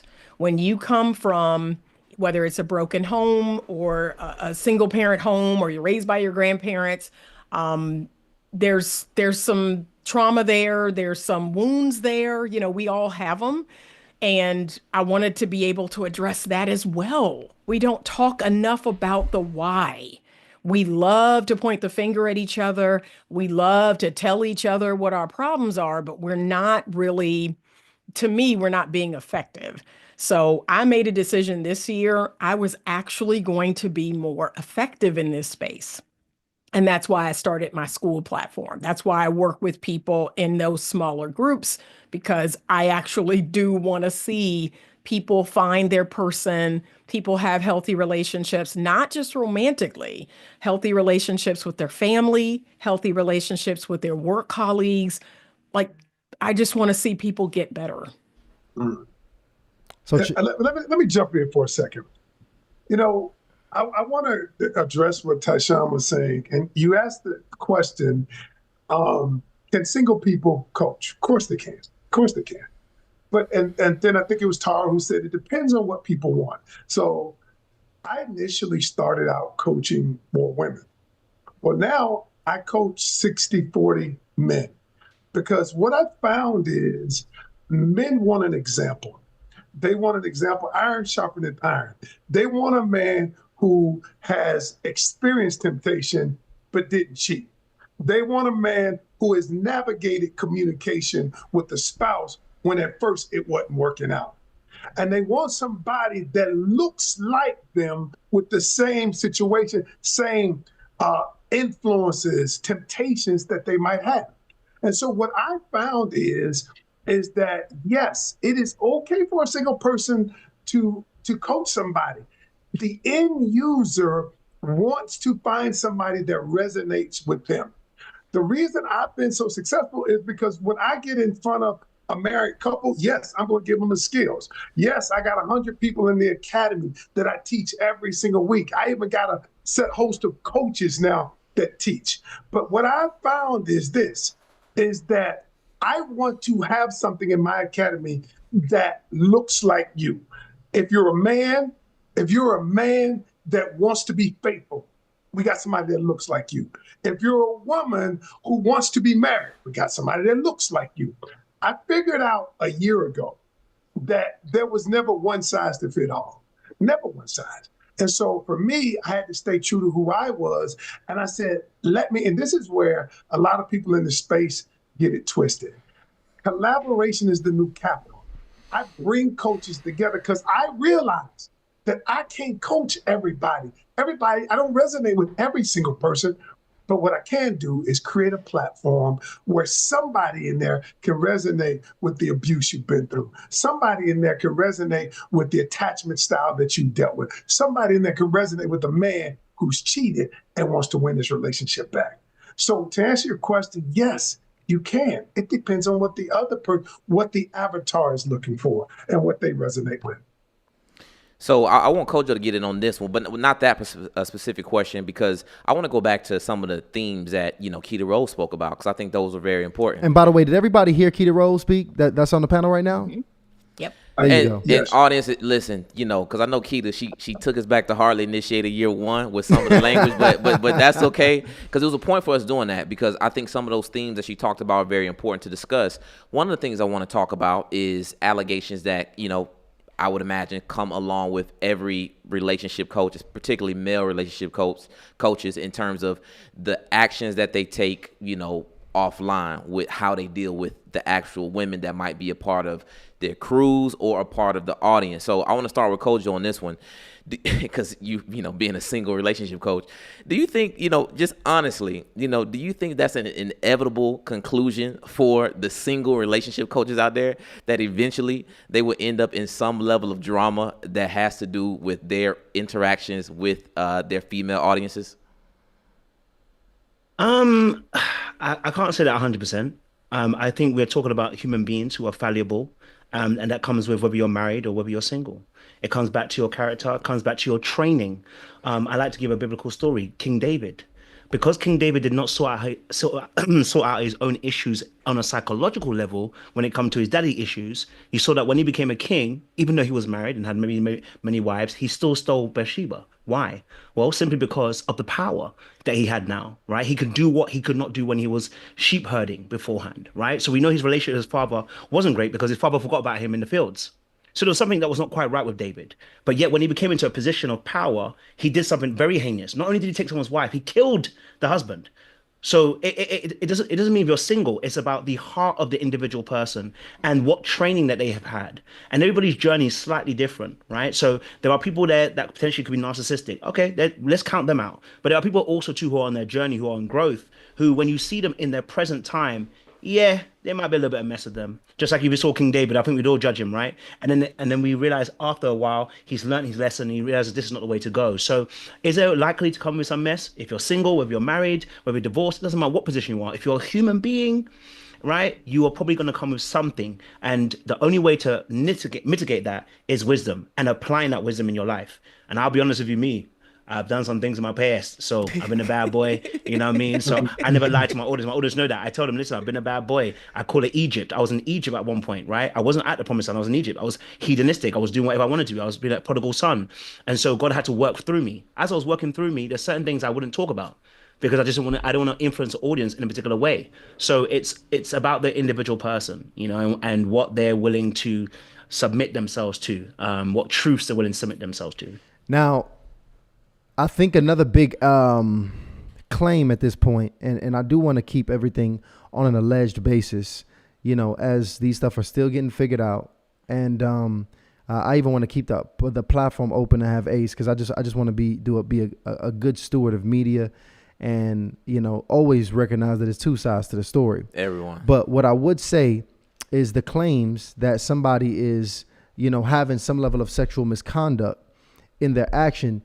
Does sexual misconduct disqualify you from being a good relationship coach? If there's any sexual misconduct attached to your reputation and your brand, does that now disqualify you as being a credible coach? I think it makes you a bad example. You should want to be a good role model. And it's just like we hold a pastor to a higher standard. We hold a judge to a higher standard. We hold police officers to a higher standard, just like Keita gave that example. And yes, you should be held to a higher standard. I know I am as a therapist. My life is not a mess. My life is rather boring. And, I share with single women, like, yeah, I'm in a season of being very content. And, I have a lot of great friends and a lot of hobbies and interests, but no, my phone is dry. I'm not out here, putting up, content online that's inappropriate. I'm not doing any of that. I think that we should be good role models. I agree. I think before you even take on these positions and jobs, you need to consider, can I practice what I preach? Because you're going to get annihilated when people find out that you are not practicing what you preach. I'd strongly consider it before I did a podcast. Like, you're going to have to walk a very thin line. And everything that I do, I pray over it. I pray over those I counsel. I pray before I do my podcast. And I'm praying for myself. And I'm praying for my husband. And I'm praying for my family. Like, Lord, don't let me be a sacrificial lamb while I'm out here trying to help people, because the enemy will come for you when you're trying to help people. You're trying to heal people. You're trying to push against what the enemy is trying to do in people's marriages and their relationships. Oh, it comes with its own level of warfare. And I would tell anybody, be very careful playing with something like this, because you open up yourself to so much stuff that you have no idea. So if you are a hypocrite, you're not strong in your word, you're not strong in the Lord, that enemy is going to come to make a fool of you. So you need to keep yourself covered. You need to keep a support group. You need to keep people that are going to hold you accountable in your life. You need to keep your marriage tight, because you are coming out here trying to push against what the enemy is doing in marriages and relationships. So I just wouldn't even play with it. And I pray that the allegations against Ace are not true, but I think you can kind of hear it in the carnality of some of the conversations they were having. It's like, I never ever thought that he was someone that was in a committed, close relationship. I don't even think he pretended to be that type of person, to be honest with you. I don't think she told anything that anybody was particularly shocked about. Right. And that's not to get on him. That's just what the show portrayed at times. It portrayed a lot of single people that seemed like they were still trying to figure it out. I didn't hear a lot of talk about being Christian and walking a thin line of monogamy. I didn't hear that anyway. So I don't think she really shocked too many people about what he does in his private life. But I'm just giving a warning to anybody who comes out here in this space. You better be very careful about what you're preaching if your private life is all over the place. That makes sense. And Ken, I want to ask you something, because we had Tony on the platform, and he mentioned this. I think this is when the conversation he was mentioning Ace and Stephon Speaks, basically saying, hey, you have all these events, you getting all this recognition, and you still haven't found a wife. Why haven't you found a wife if you're helping women? So if I'm not mistaken, Tasha, let me know what you think about this. It sounds like Tony was insinuating that, you should have tried it out with some of these women that you're meeting. So, Ken, what's your opinion on that? Do you think it's at any point in time, if you are a single relationship coach, that you should even attempt to interact or have these kind of engagements with anybody that might be a viewer of your platform? Yeah, so let me go back to the initial. I'm going to answer that question, but I want to go back to the first question that I think I'm going to disagree with my panelists here. You asked the question, if a person has sexual immorality, can they be a coach? See, the truth is none of us are perfect. If I speak to my wife in a way that is inappropriate, does that disqualify me for being a coach? Now, I know you said sexual immorality, but the key here, from my opinion, though I've never cheated on my wife, but I think the key here is repentance. If a person says, I made a mistake, and they come back to the throne of God, I made a mistake, I repented from that. Now, I'm not talking about ongoing sin, but I'm talking about a person that made a mistake, atoned for that mistake from the Almighty. Does that disqualify them? No, it doesn't. And what I'm saying is, but the key is are you truly repentant? Because like Tara said, the enemy coming for you. The enemy coming for me all the time. I'm on a TV show, y'all. They coming for me. I tell my wife, when people inbox me, I show it to my wife. Look what they say. Listen, I'm not playing with this, because I have to put guardrails in place, because anybody can get got. Anybody. And if we fool ourselves and make ourselves think that, you know what, I'm above it, it won't happen to me, I don't care who you are, whether you Ace, Tony Gaskins, or whoever. But what happens is when we do it and it becomes a part of who we are, that's where the problem is. But we have to turn away from that. If we're willing to, no, it doesn't disqualify you. So that's my point on that. Second question you asked was being single. I just want to make sure I had it right, Ryan. Okay. You were saying, would you repeat it for me just so I can get it correct? I actually no. So essentially, in the debate, Tony pretty much made a claim that you giving all this advice and you still single. So it's not even clear that this stuff even works. When you put your own advice in practice. And it was something about meeting. He's coming into contact. Yeah, you coming into all these contact with these all different these women, right? And you got all this advice, and you're still single. So is with you being single over an extended period of time as a relationship coach, is that evidence that your body of knowledge is inefficient? No, that doesn't mean your body of knowledge is inefficient. He might be saying the right things. Because I listed some of the things that they say may be true, but let's be honest. With the temptation and the things that they are confronted with every week in and week out in a different city, I'm not surprised. I'm not surprised whatever they're saying is going on, because you have to put guardrails and you got to be committed to living a life that is acceptable to God. You have to be, because any of us can get out. Before I got married, I always tell people, even on the show, I was Ken before I was Coach Ken. And I've been a man of no integrity. So I know what that looks like. And I've been a man, and I am a man of integrity now. I know both sides of that. Yes, I said, yes, I believe that doing what he does, being single, and on this platform, people look up to us. Women want what you're saying. You're saying all of the right things. You're telling them how a man should treat them. Yes, they are drawn to that. And I think he knows that. And if his heart, I don't know where his heart is, but if his heart isn't pure, then that's going to invite all of the temptation there is. So, you know what? I can say, yes, you can do it, but your heart got to be in the straight. You got to put, not only does your heart be towards God, but the second thing is you got to put guardrails in. You got to put accountability measures in. Because if not, look, like I said, do you even believe in the product you're selling is what I'm asking. Like, how are you selling, juice that you don't even drink?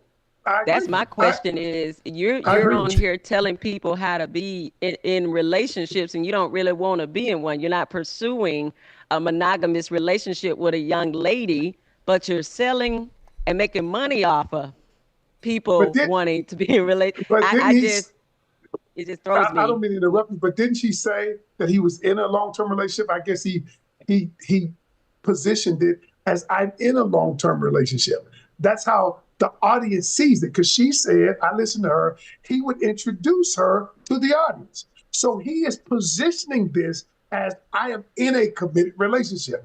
That's how he's positioning it. For 8 years and no marriage, that should have sent a red flag to half the audience. If you say you have an 8-year girlfriend, what is he really doing? He's not committing, at all. So that should have been a red flag if he says me and this girl been dating for 8 years. Sir, close the deal. What's happening? I can't say that because I dated that long before I got married. Sorry. So you're a repentive man. He different. He different. Telling men to do that. He different now. I am delivered. So okay, Anita, let me pose this to you, because I understand about the sexual. You gotta go straight to Kojo with that one, because okay, Kojo. Yeah, okay, we shouldn't even leave that, because right now Kojo. Look, first of all, I'm looking at Kojo. Kojo handsome. Right. All right. So when I'm looking at Kojo, you got all this damn relationship advice. I'm gonna hit it now. I'm gonna hit you with that Tony Gaskin now. You got all the relationship advice, all the podcasting going on, and you out here single. So Kojo, talk to us about that, Kojo, because I honestly think that is a good question. I mean, even for me and Ryan, that even is eventually coming up, right? Don't get me wrong. You know, we've been in the relationship space now for about 3 years. But I mean, we go 8 years in a relationship space and we still single. Right. I'm sure it's going to be some heavy eyebrows looking at us. It's a problem. Like, what y'all got going on over there? Right. And I can imagine, let's keep it 1,000. The relationship space is flooded with women The biggest thing we trying to do at Harlem Initiated, which is why we always switching things up, is we trying to make sure we constantly attracting brothers. Correct. Because you got to have a certain tone to keep brothers in the conversation. You can't be just pandering and not speaking and representing honest thoughts of men to keep them in the conversation, even if that slows your viewership down and blocks off your audience. To authentically bring men in is hard. So I can imagine, do you also have a majority audience of ladies? That's indeed. That's how it is. That's how it works. So, I mean, do you think that, first of all, how long have you been coaching in the relationship space, by the way, Kojo? I've only really been coaching since last year. So Okay. actual coaching since last year. Yeah. No, but do you think that there's a level of a lack of credibility that comes with staying single as a coach in the relationship space? There can be. Again, I think it depends on what you're trying to coach and what you're trying to teach, right? Again, going back to my original point I made last time I was on the panel, I said wisdom above all things, number one. Number two, submittance to God. And that should be number one, but you know what I mean? My thing about this situation is that when it comes to being a single person, for instance, let's say someone's been single and they're doing their mission, right? We actually don't know what God has said to that person. So as they're journeying along, whilst you may think they should be married by year 2 in their journey of their mission that God has called them to, it may not be in year 2. It might be in year 8 that they're meant to be married. So we have to be very careful how we label what somebody's journey is when you don't have what God has said to that person. You may feel it's okay that they should be married at year 3 because that's what you feel like. But that's not maybe what God has said to them. Now, if they themselves are not submitted to God, we're wasting our time even having this conversation. Because again, they're not submitting to God's principles and God's laws and God's way of doing things. So we have to be very careful how we put that yoke on other people, right? The way the world does things, the way the world does things. But if we're talking from a Christian perspective, I would say that before you start talking about whether they should be married by year 5, pray and ask God and ask God if He told you to tell them, first and foremost, they should be married by year 5. For me personally, I think I spoke about this about on Dear Future Wife's podcast a couple of years ago. I said, I'm not in no space to be married. I've got a self-sabotaging button that I'll press after year 2. So I had to sit down and I had to work through some of those wounds that I was carrying that I didn't even realize until I was 30. I was like, oh, damn, I've got some wounds. I've been in 3 relationships, but I looked at everyone else as more of a problem. And I'm realizing, no, I'm the problem. So I had to sit down. But when I sat down, those wounds that I hadn't really fixed, I was angry. And so me and the Lord had to go on a lot of talks and walks. And after a while, I said, God, I can't even do this. I'm going into the world. And I went and did what I wanted to do, right? And when I came back, I had to sit down again and focus on the same mistakes and the same example that I had not fixed the first time. I had to go through it this time rather than going around it. So I think the reality is that each individual person, they have their own journey they have to take with them, right? Now, I do say that the longer you stay single, the more heat you're probably gonna build up, right? And again, but you still need to be able to ask whether, Lord, what time is it for me that I'm supposed to be married? Because at one point, if we're going to talk about who can give a relationship advice, Paul shouldn't be giving any relationship advice in 1 Corinthians 7. He ain't married. And he's single. And yet he's telling people what you should and shouldn't be doing. Now, of course, again, we're going to say that he's an apostle, and so he has some authority in that particular space. So I won't say that completely across the board. But I'm just giving it as an example. Solomon is the wisest man on earth, ever. And that man had 1,000 people that he had 300 concubines or 700 wives or whatever, up to 1,000 women. How can the wisest man make the foolish mistake of having 1,000 women? So much women that it would even turn his heart away from God. Nobody is spared. This is what our brother was saying, Ken was saying. Nobody is spared. And the moment you believe you're above that, right, you will fall prey. So guardrails need to be in place. Yes, number one. Number two, understand what time and season is for you specifically. Right now, I feel like God is shifting me to a particular position. I'm just listening, yielding, and I'm moving. If he says go there, I'll go. If he says I'm going to be married at this time, I'm going to yield to that too. But the first and foremost thing is, as a Christian, yield to what God is saying to you. If it's marriage in year 1, fine. But that's not qualifying you. If God has called you to it, he's called you to a certain type of people. When he's called you to those people, go wherever he tells you to go. That's what I would say in that aspect. There you go.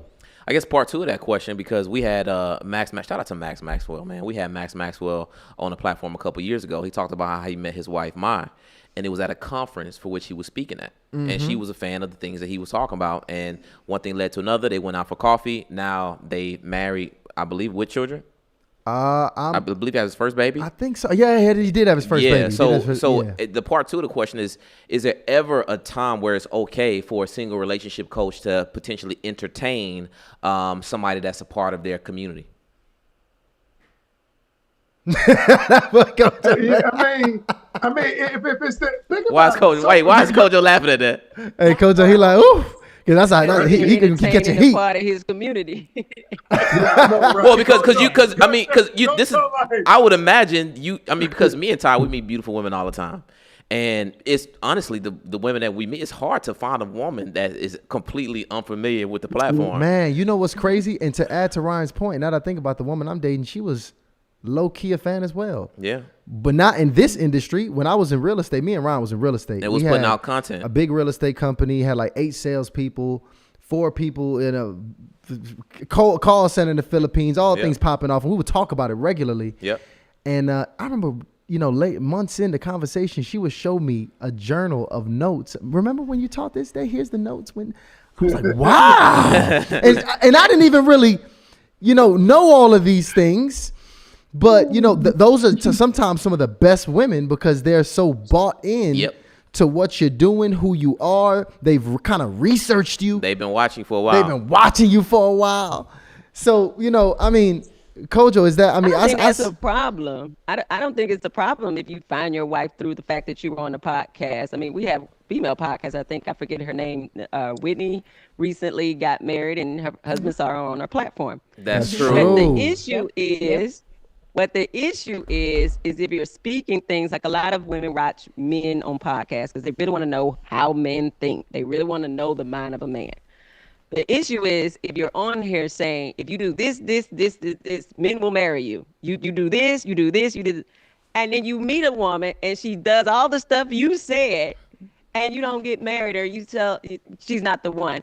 So you're giving out information, telling women these are the things you need to do for men, but you yourself, a woman doing all that and you not choosing her is so hypocritical. Right. That's so damaging because I've talked to women who dated men who said a thing and didn't do a thing. And it was very hurtful. So I think when you come out here in influencer space, giving women advice about men and telling them this is what y'all think and how to love you and all of that, and then a woman does that and you're like, no, I'm good. I still don't want to be married.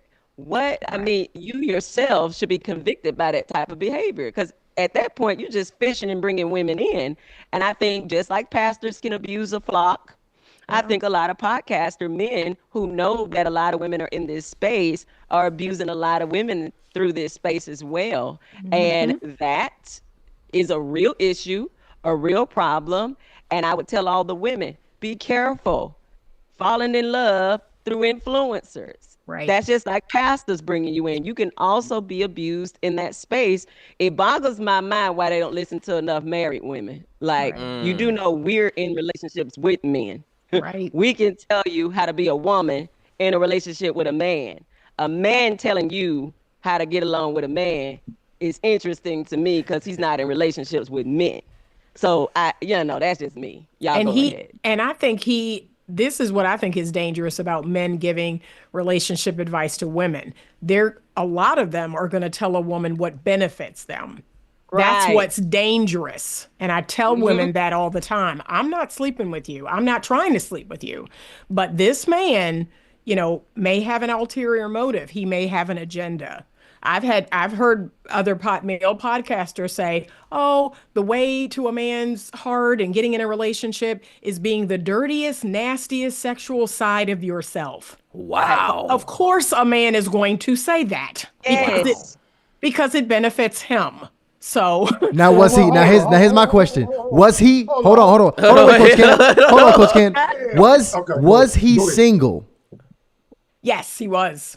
So now I think that's a big difference now because That's crazy. with So the single men and I think it's a big difference between single men and married men talking to women. Just personally, as far because I can't imagine a married man that's really been married saying something like that. To be honest with you, I mean that Because he They knows. might, but I've never heard the men tell women hold men accountable in these relationships, ladies. I ain't met a man on a podcast said, "Hey, hold these men accountable. Put Well, you must say, them." listen to mine. You must say, Well, I listen ain't to heard nothing. that. We just read each other.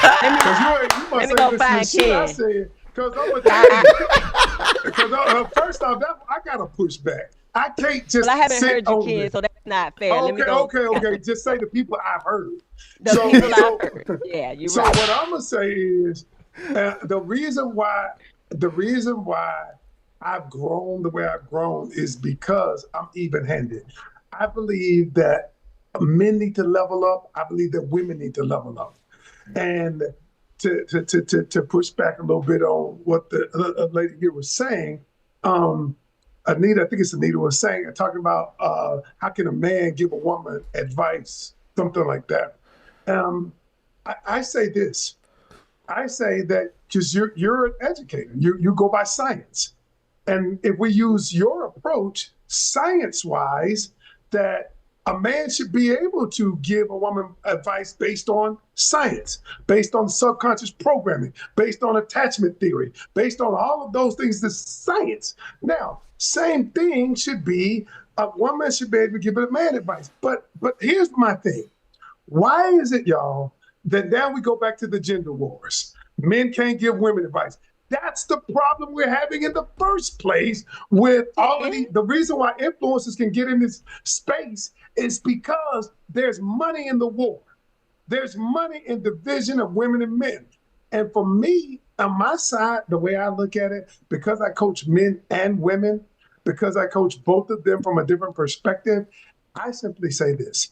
I simply say that, again, if your heart is pure, if you have strategies, you have knowledge, you understand the practical application of psychology, then it works both ways. But you have to hold both people accountable. I'm just not a proponent of this division thing, y'all. We're not divided. We with you. I love the men being on the podcast. I love that you're coming out doing the work that you're doing. I just gonna say again, it's limited.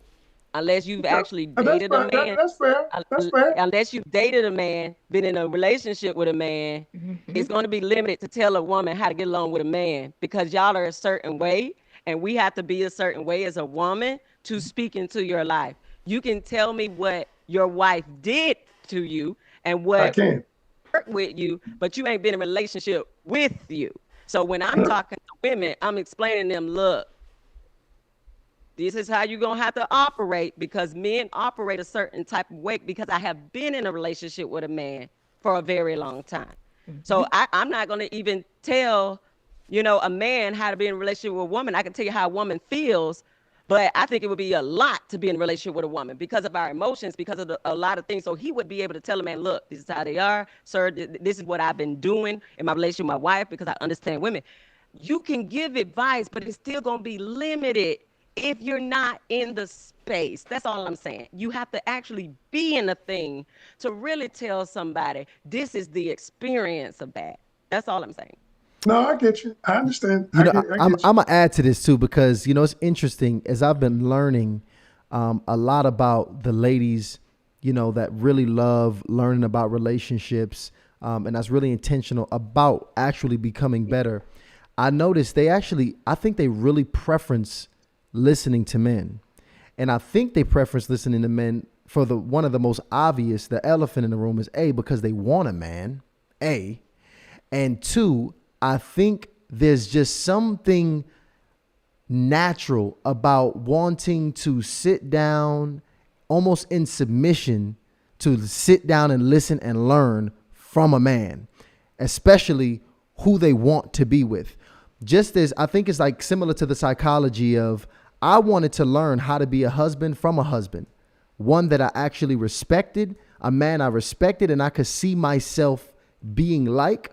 I think women almost want to sit down and learn from a man, almost one that they can look and respect and probably even see themselves being with, or at least having that level of respect, being a man like this man. And ladies, let me know what you think in the chat if there's some truth to that, because there's like a natural almost easy love, like this natural submission that women have when it comes to learning from men, which is why I think also a lot of the men, their followings, is just, it don't matter how they That's talk. why a lot of them are still single, Tyshawn, because you yourself said, I'm not really listening to women. I'm going to talk to a man because I want to see an example and I want to follow a man and get mentored by a man. I'm not going to really listen to a woman. So the women ain't even taking your advice. If you're going to listen to a man because you want an example of what you want to be, the women should be listening to women that are an example of what they want to be. Like if you're really trying to achieve a thing, you listen to married men because you're going to be a married man and you want to hear their mentorship. So when women totally negate listening to married women on this topic, it is astounding to me that they would say, I'm just going to listen to the men. You better listen to some married women too. You better balance that thing because you're not going to get the full mentorship of what it means to be a wife. Strong words from Tara right there. Right. Strong words from Tara right there. Here, wait, look at Wait, King. Coach Ken, look at hey, Coach-O. That boy, they rubbing cheers down there. They rubbing cheers down there. Only a wife can tell a wife. Hold on. Wait, let me watch this. Kojo, can you as a single man help a woman become a wife? Oh, become a wife. I don't know if I can. I don't know if I can necessarily help her become a wife because the work that I necessarily do is dealing with attachment styles. So I think for me, it's more about the relationship they have with themselves. But I love what our good sis was actually saying. I would say that above all things, there's also should be insight, because there's no point being a woman or a man, and you're not able to give insight. See, there's a lot of men who can talk, but they don't have insight. They don't have self-awareness. So they actually can't explain anything about a man. All they explain is the brute aspects and animalistic aspects of a man, but not actually the evolved man and how he actually should behave. So he's no use to anybody. And there are women out there too who are not connected to themselves. And so the awareness of even giving that insight to other women is not there. So above all else, people should be looking for people who have insight, who are able to explain, teach, break things down. It's almost like being in church, right?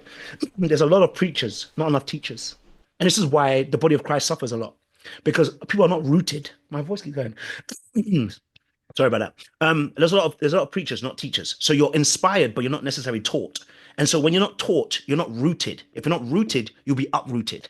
And so the same thing happens in a relationship space. There's a lot of people who can inspire you to think about the next relationship topic. Let's do 50-50. Who's paying the bills here? Like the man and a woman gender wars. But those people create those kind of things because there are people who want to eat that kind of fruit.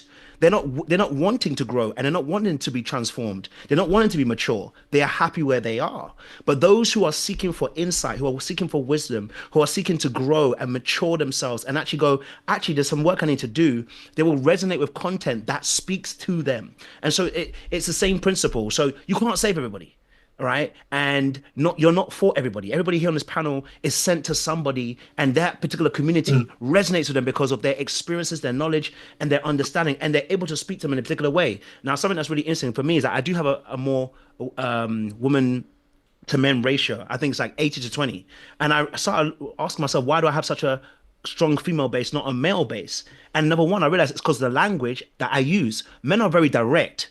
Women tend to use a lot of nuances when they speak about subjects. Men are very action consequence, but that's not how I grew up. When I grew up around a lot of women. So for me, I was like, it's natural language to speak in nuances and in what if. But men are very direct. When I listen to men, I'm like, it is this and it's that. That's what they want.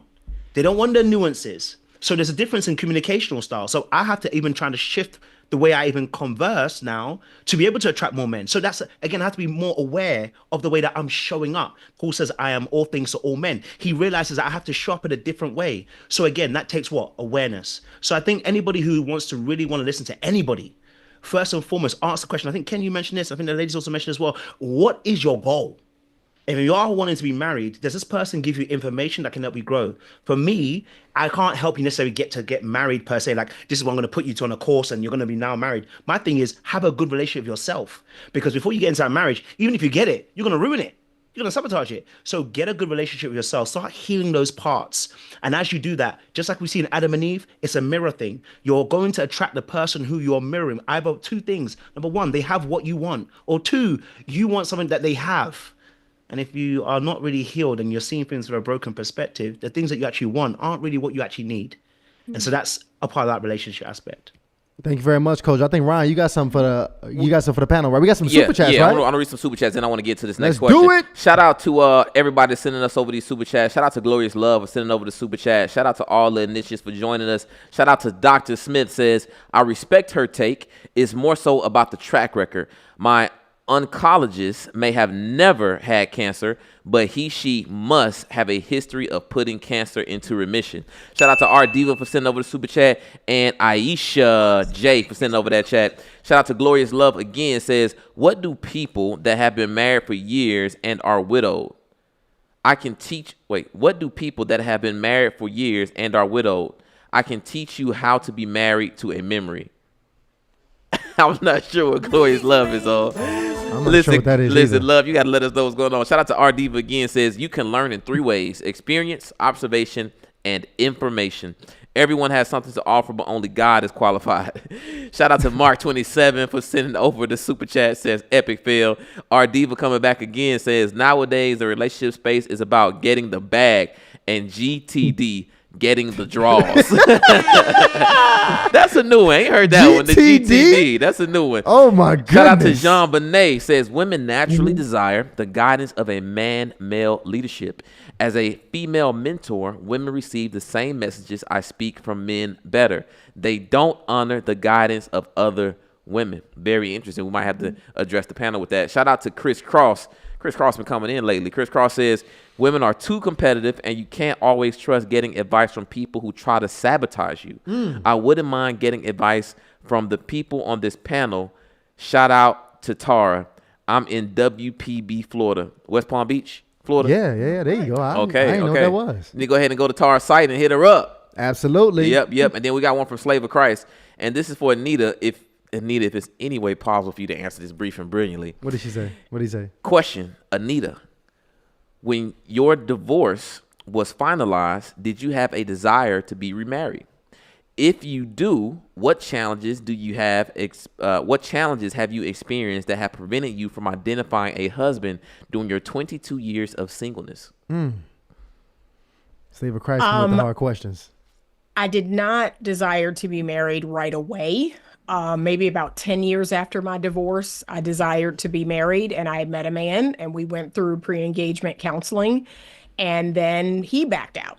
He decided that he wasn't ready. Since that relationship, I've kind of just focused on myself, focused on my purpose and my calling, and that's what I've been doing. So I do desire to be married, and I am going to follow God's blueprint this time. And, as I posted just today on my platform, those type of men, when I'm following God's blueprint, they come along few and far between. So I'm just, keeping my eyes open for God's blueprint for what a good husband is. And if that man desires to be in relationship with me, then yes, I will be married again. Understood. Brief and brilliant. I like that. Shout out to Anita.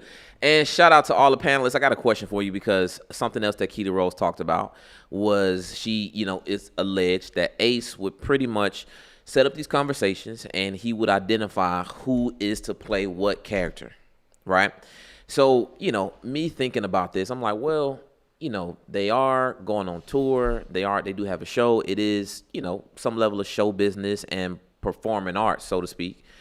But then I thought about, literally yesterday, we met somebody and it's like, yo, Ryan, like, man, it's so nice to meet you. You literally are the same person you are online.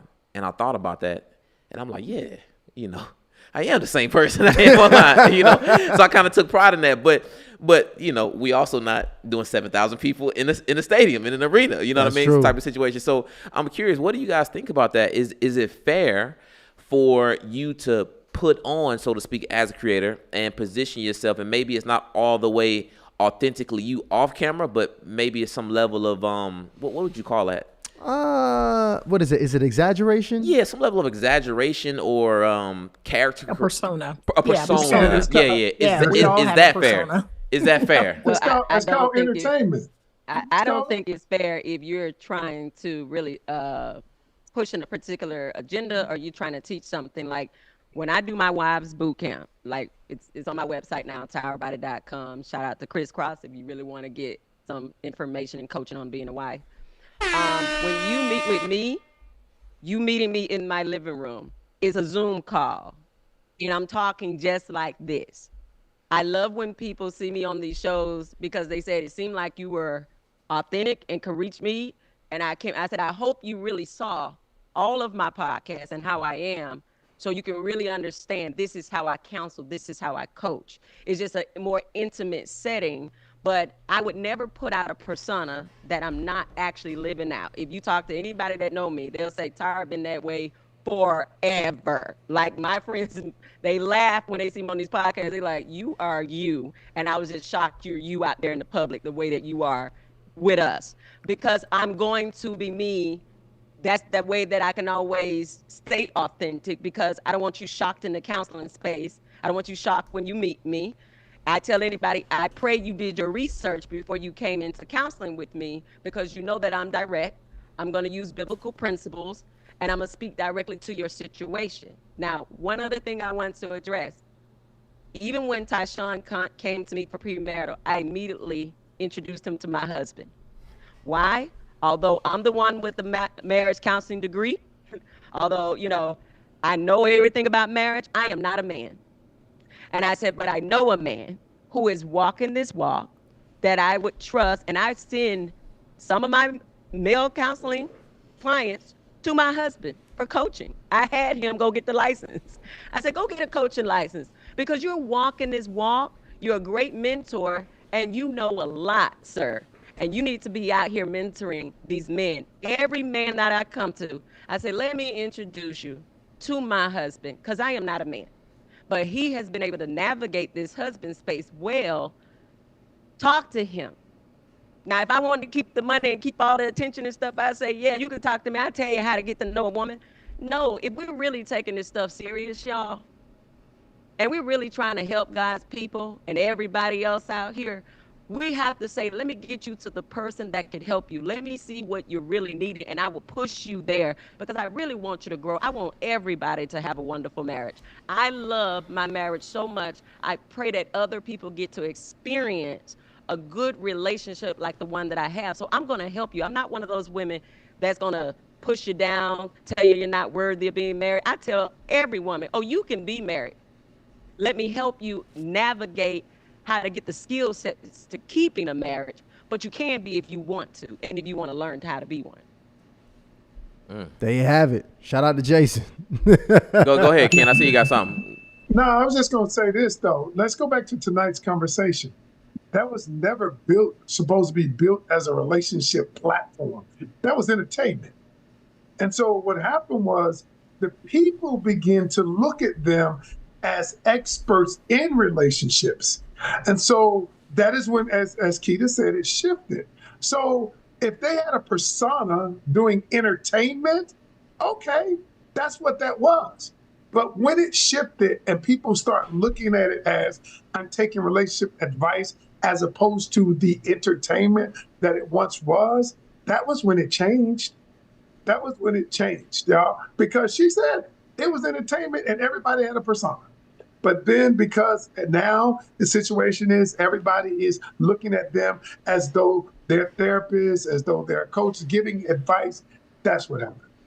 So if it's entertainment, the persona, I get it. It's just like TV. They should advise them to go see a counselor or a coach. They shouldn't have been on there giving advice because they really hurt some people. Some of that advice was not good. Some of it was good, but some of it made me cringe. And I was like, whoa, they have no knowledge on how to navigate what that person just asked. And I think that's just irresponsible. They should have referred people to counselors or coaches or people in the industry that actually could answer those questions. If we're responsible, y'all, for our community, Yep. you refer. That ain't gonna sell 7,000 tickets. Now, I'm about to say Somebody that, coming but out I'm asking a about to question and say, they're referring. gonna sell 7,000 Terrible. tickets. Nah, real help, real help. Hey, Terrible. that sound like a bad business move. Love of money, y'all. Rude of people. But you know, it's Love of interesting money. because, you know, I would say, you know, Ace has gotten a lot. He's gotten such a variety of people on there. You know, I think Kitty's married. That's on the panel. You know, Dr. Brian is on there now. And, you know, it's a lot of people have some controversy around her credibility. But, you know, Dr. Brian is on there. She's somebody who's gaining credibility as a relationship expert. Stefan Speaks was on there. We've had him on our platform as well. He's had a multitude. Giving relationship yeah, all advice. kinds He's of been on people. all some of the biggest platforms. Iyanla Van Zandt. Yeah, what's Van her Zandt. name? Van Zandt? Iyanla. Iyanla was on there. She's there. known, you know, for healing. You know, so I don't even know how, you know, that works because again, especially when we touching the same people on our platform that Ace is having on his, you know, it really gets tricky because I think people can just say, yo, I mean, like, why do I not look at this as a healing platform? I love Iyanla. You know, she was on TV. Wasn't she rocking with Oprah? You know, why do I not trust this platform? And I think that is, you know, all a part of, you know, why this is a big conversation in the first place. You know, with just everybody having an opinion on it. Let's Yes. turn to celebrities, and you got to think about the output. At the end of the day, are y'all moving the needle or not? Is somebody telling you, as a result of watching your platform, I was able to be in a successful relationship, get married, and I just thank y'all so much. Like, is anybody taking an assessment? I love that Ken talked about his numbers because he's trying to see, am I actually moving the needle and helping people?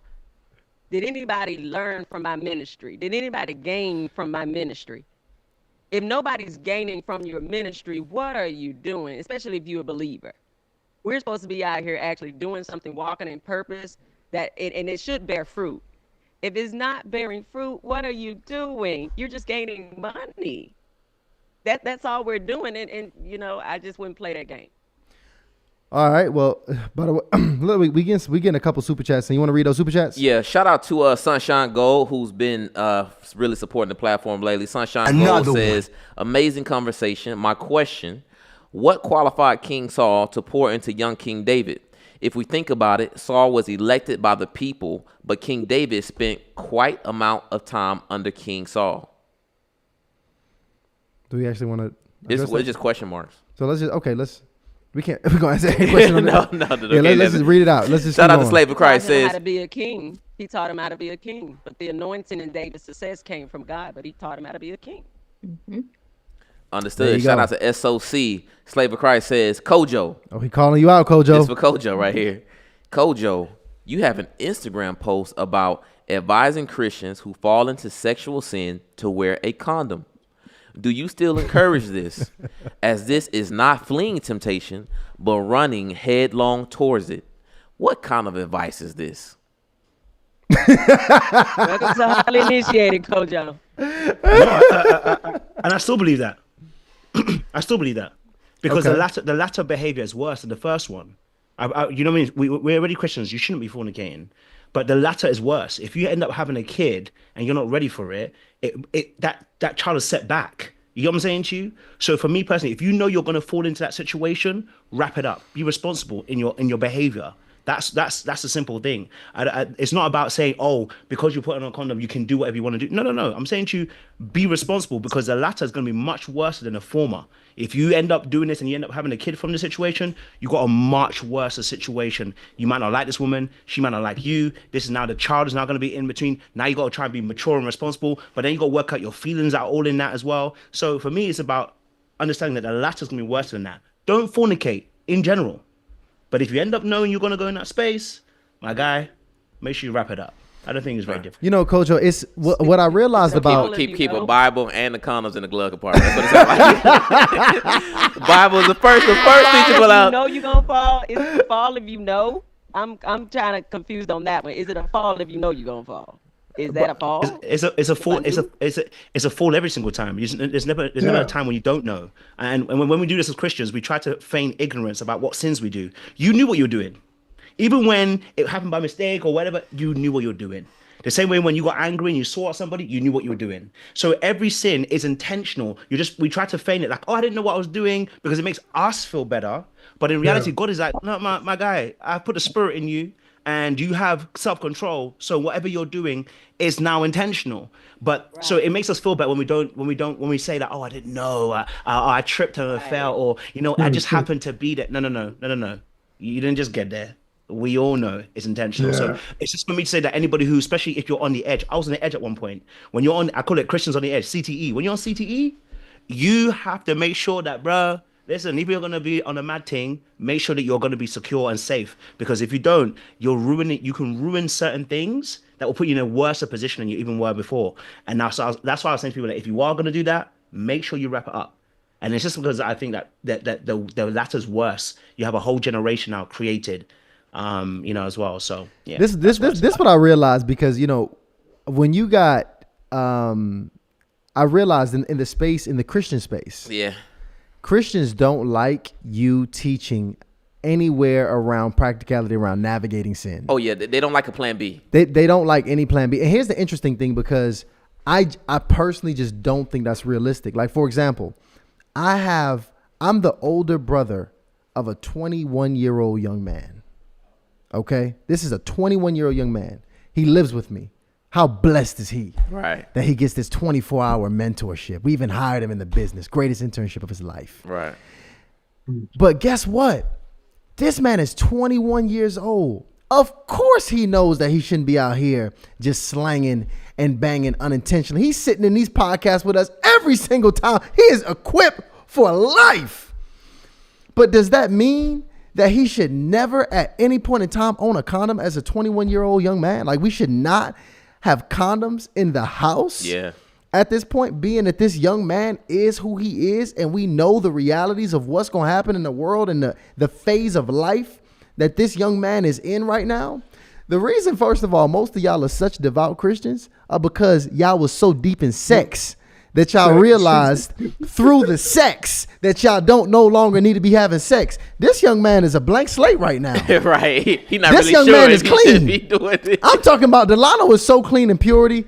Me and Ryan, we be like, hey, let's not. I'd be like, hey, we can't even talk about him right. He don't even know. He be like, really? Yeah, he green. I mean, I can't even be really talking about certain stuff around Delano because he's so well protected. Yeah. But it's the reality of life, y'all. And, especially when we coaching up young men, I don't have a daughter. I feel like I'm going to be great. I was just talking to Tyler about this. I feel like I'm going to be great with my daughters. I can't wait for my daughters. I'm going to be great.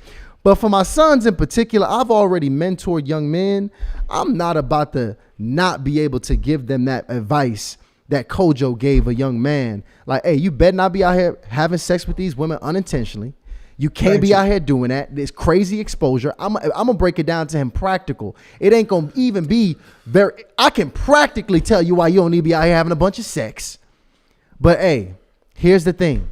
If you going to be stupid and make a crazy decision, you better at least do this. I really don't think there's anything wrong with that.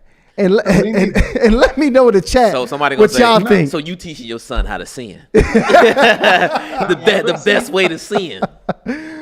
I mean, it's really crazy. I'm shocked. You're being practical. You're being practical. I have 3 daughters, and I talk to them like, you're going to college, God's ordained way. But also, if you fall, like, I do tell them that because they are young people, and the devil is busy. So to warn somebody, because I don't want my daughters getting abortions, and a lot of Christian women have done that because of the way they were treated by their family. They were in college. They had unprotected sex. They got pregnant. They got abortions so their family wouldn't know because of the shame. And I had to tell my daughters, and they're young, and I said, don't ever do that. I will always love you. If you find yourself in a situation, you bring my grandchild home.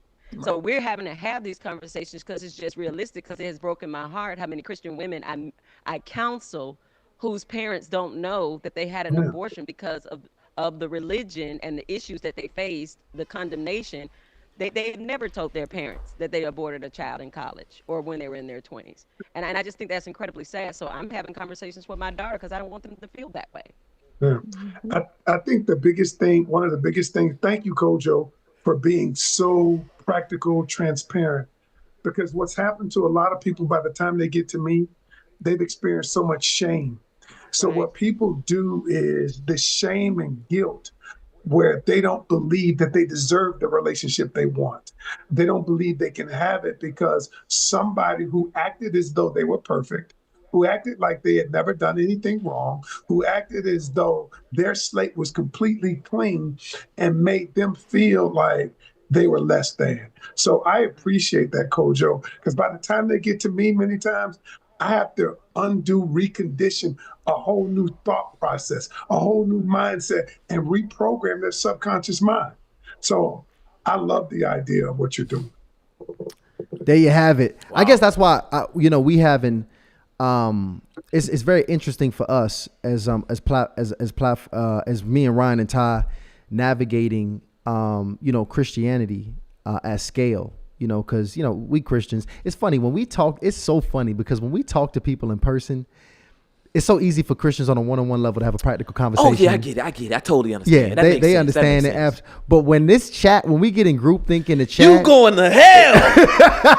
it just gets so crazy. Yeah, the group think is off the chain. Where like we It like is I, terrible. like for example, I would typically be condemned for bringing that level of reality to young men. Like they don't Yeah. want to. You can't tell young men wear condoms. That's you pushing them into fornication. Like it's a really weird space to navigate because I've been a young man, so I talk to young men or men how I would have wanted a man to talk to me. Because you can't throw Corinthians at me when I was 21 years old. I'm like, bro, what is you talking about right now? ain't I'm gonna work. horny and I'm 21, Right, right? And this is what we on right now.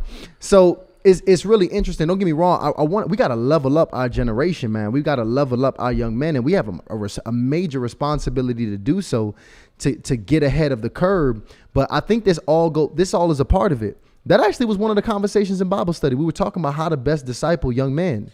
That was Yeah. actually what we talked about this past Sunday. How do we best disciple them without taking them through the dark ringer that we went through as young men, And without being too And I- self-righteous as well. without being too self-righteous, Because I'm telling, I'm trying to coach Delano and I'm telling him, don't do this, don't do that. And I'm like, man. doing all the things you did, Right. all the things that you did that actually taught you Right. what not to do. But it's like, how do we coach them without the sin, right? How do we coach them with that? Because the reality of it is, sin is actually one of the best teachers. As much as we like to go about not staying in it, sin is one of the greatest teachers you could ever have. Pain. Get up in that sin, get them consequences, touch that stove, get burnt. Oh, no, I ain't having sex. No, I'm done with it, right? But that's a really fine line and important conversation. And even, being early in our walk, I think this is relevant to the conversation of a relationship advice as well, right? Like, how do we go about properly discipling and mentoring? Because we have developed one of the most self-righteous chats I've ever seen in my life over the last few months. I was telling Ryan that, and it's like we can't even incorporate practicality anymore, because I can imagine too, when I talk to our followers on a one-on-one level, when they tell me the extremities and pain that they've experienced, I get Right. why they are as extreme as they are. Zero tolerance. Because some of them have went so deep in sin, have felt it so bad. It's like, I get it. It's zero tolerance because they've been there, and I get it. But that's a really important part. And I think skill that all of us have to adopt with knowing how to properly. We talking about people on platforms giving relationship advice, but even in our personal lives, how we talk, disciple, and mentor the people even around us without just becoming just a self-righteous a-hole that nobody wants to learn from or be like. Most of y'all have become so self-righteous you couldn't even disciple who you were when you were in the sin. You wouldn't have even listened to your own self because of the person you have now become.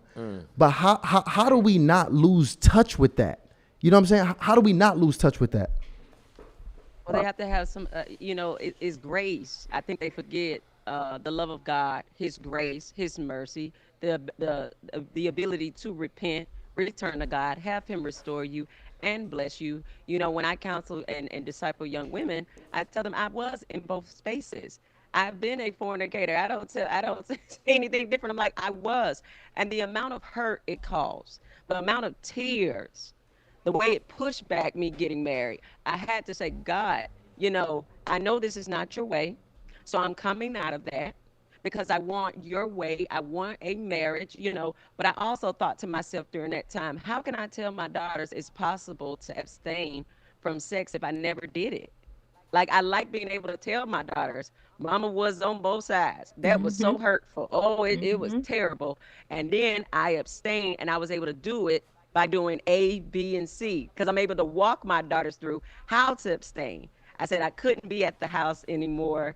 We had to have dates outside. We had to have it with a group. He could no longer come in my house. I could no longer come in his house. Certain times of the month, I went nowhere near him because those were harder. Like, I'm talking to my teenagers now about the hormones. I'm telling them when it was hard for me. After church, you real affectionate for some strange reason. So we would just leave church, and I say, you go home, and I'm going home, because for some reason, being in church made us very cuddly. That's crazy, but it's true. And so I'm able to explain to my daughters both sides. And I have grace for myself because God had grace for me and made me a wife. And that's why I tell women, let go that guilt and shame. God is no longer there. He's saying, what did you learn?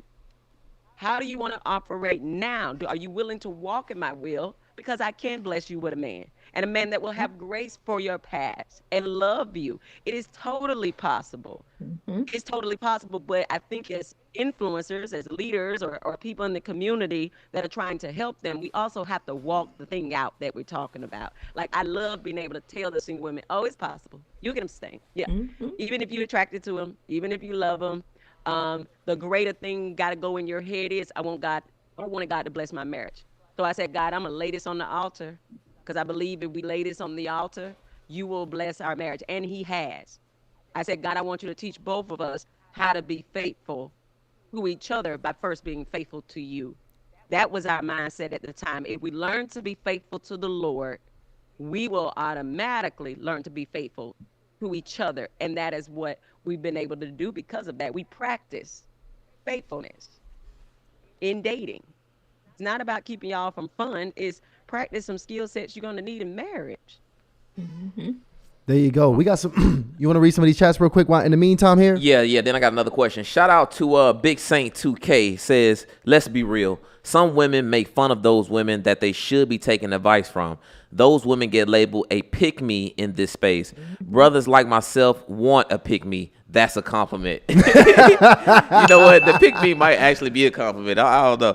It might be. Shout out to Marianne McPherson says, I like what Tara said. She introduces her male clients to her husband.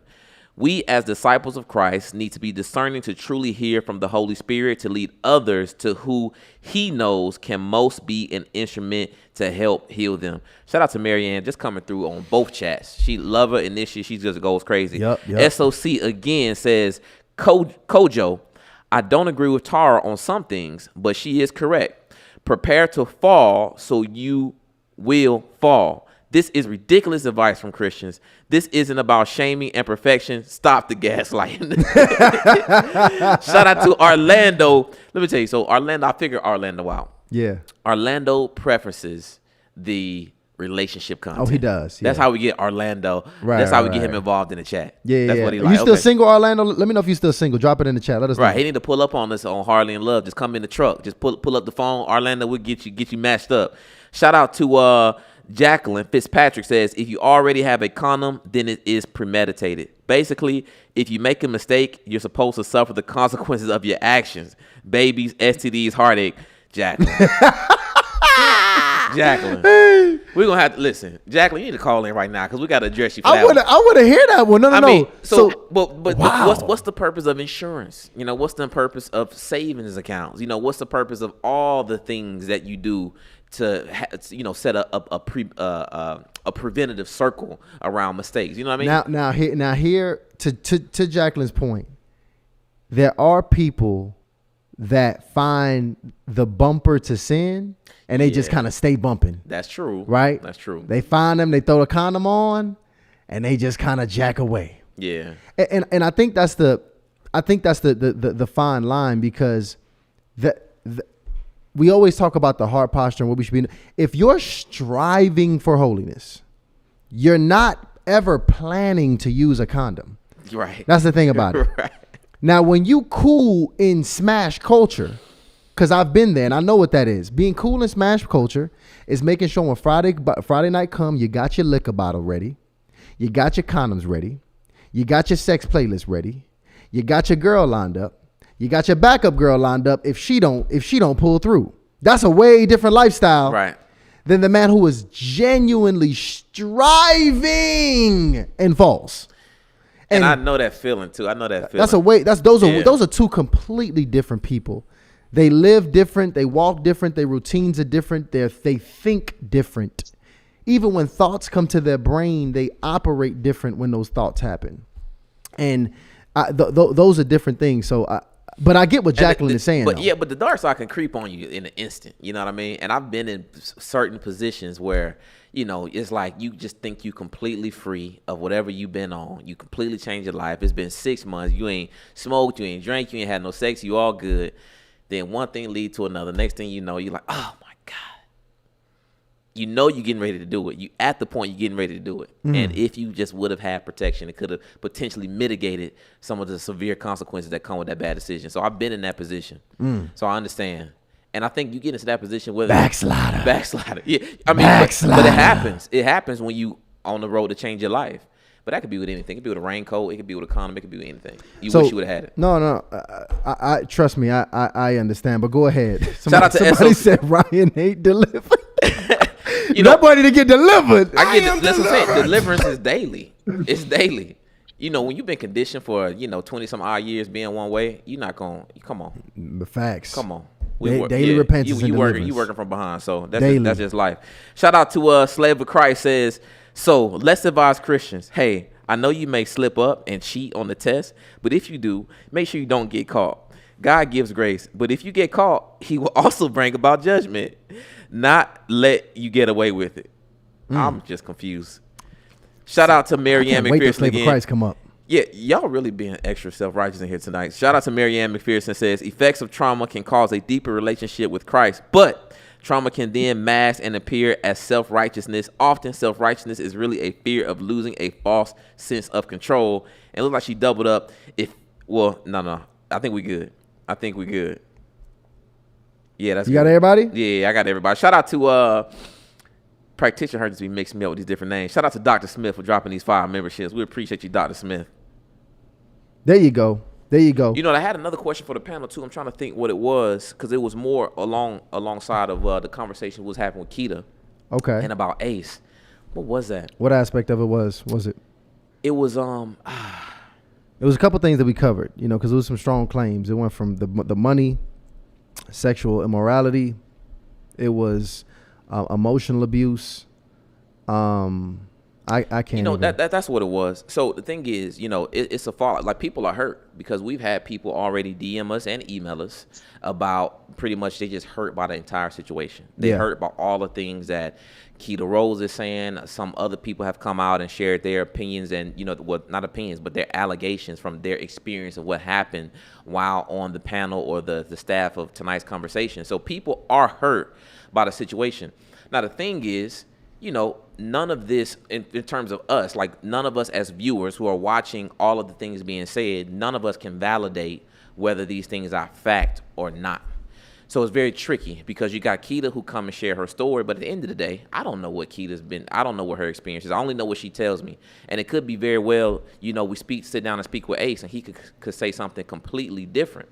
But it's a big issue. And my problem with this is that you could literally go online, say whatever you want to say, and regardless of if it's proven in the court of law or not, it's still going to be considered by 90% of people as fact. And those people are going to take action, whether they stop supporting you, whether they go crash your comments, whether they continue to judge you. Whether it's a stain on your reputation. It's a stain. And then it causes other people to potentially come out who knows what those things are true, that the allegations are not. Right. So it's very tricky. So as a viewer of, let's say, somebody who's a fan of tonight's conversations or any platform where some serious allegations come out, how should you handle that? Should you, just flat out, how should you handle that? What action should you take? Where should you stand? What should be your response?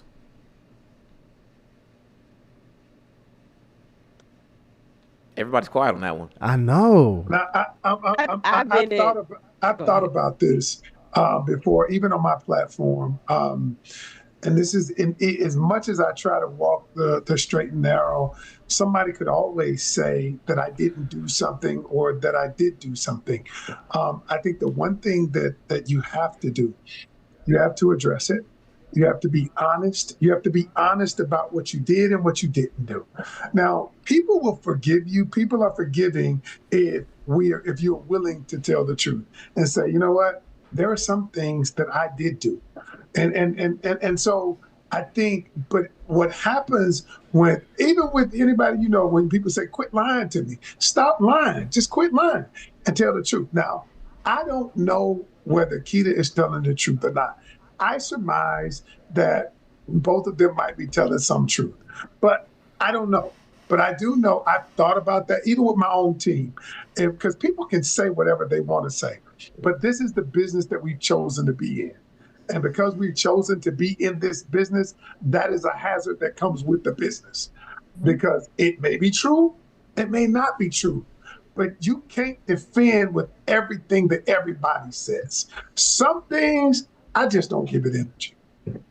Right. Now, he had to give this energy because she'd been with him the last 3 years. And I think the thing he should do is just tell the truth, come out and be honest about the things that are true and maybe the things that aren't true. So I don't know if there's any one right way to do this.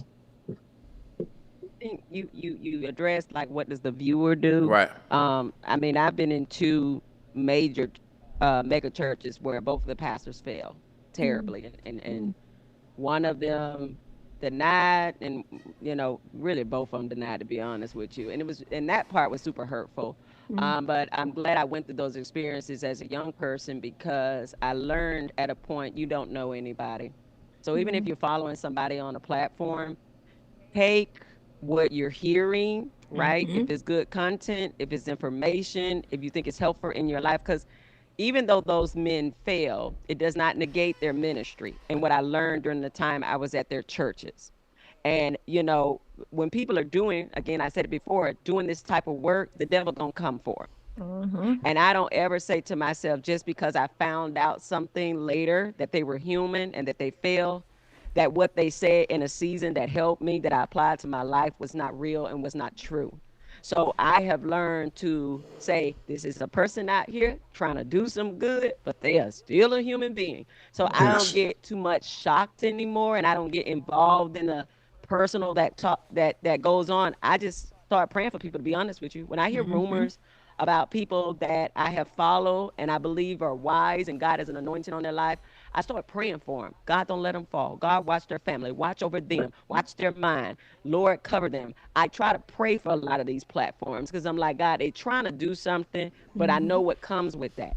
Even as I come out here, I'm like, well, it may be somebody I did something to some time ago and feel like saying something to me. Now, I've been married a long time. It is what it is. But you can't also come on these platforms pretending to be perfect. Right. Don't come out here like I got it all together, because you're going to have to stand behind that if something come up. Like I tell people, oh, no, I was a sinner. Oh, I've done some things. That's what makes me an excellent person to be ministering right now. I can speak to a whole bunch of folks because I've been involved in a whole bunch of things in my past that I had to navigate and come out of. That I think I was teaching my kids the 10 Commandments. I said, dog, mama did at least 7 of them, I think, at some point in my life. I was like, oh, Lord, you are good because you saved me, you helped me, you restored me, you uplifted me, and now I'm able to minister with compassion. When I counsel, I'm counseling people with compassion. I'm saying, yes, you went through that. Yeah, you did that. Okay, now what you want to do now? You want to come out of that? Let's get some healing because God's going to use that for a ministry. I said, do you know how many people you can talk to after you are healed from that and delivered from that? That's your group. Now you go talk to them and help them come out of that. That's what we do. So we don't really need to be judging anybody or assuming anybody is not human or went through anything. God uses the broken vessels. And we really need to stop acting so self-righteous like those who are perfect don't get to talk to people. No, that's not true because they have navigated spaces that can help you to get out. They can say, hey, I know the way out of that because I had to get out of that. Right. And so it just depends on what you're looking for when you're coming, when you're following people. What are you really trying to get? A perfect person? Because some of them, that's a facade. Yeah. And remember, we can't hold, Ace Metaphor and probably most of that panel, we can't hold them to a Christian standard because in my mind, they're not. Like their entire platform is worldly. So I don't watch it, and I can't hold them to the standard in which I live because they have chosen not to live that way. So as was it in Scarface where he said, when you lay down with dogs, you come up with fleas? Like, I mean, that's what can happen. I think it's unfortunate what happened, but again, there's a lot of platforms out there I don't watch because there's nothing productive that's coming out of it. There you have it. There you have it. Man, Tara, you brought up a thought in my mind because that's a really mature perspective. Right. To just initially just to sit back, pray for the people that's going through it, because I think we can all be self-righteous in different areas of our lives.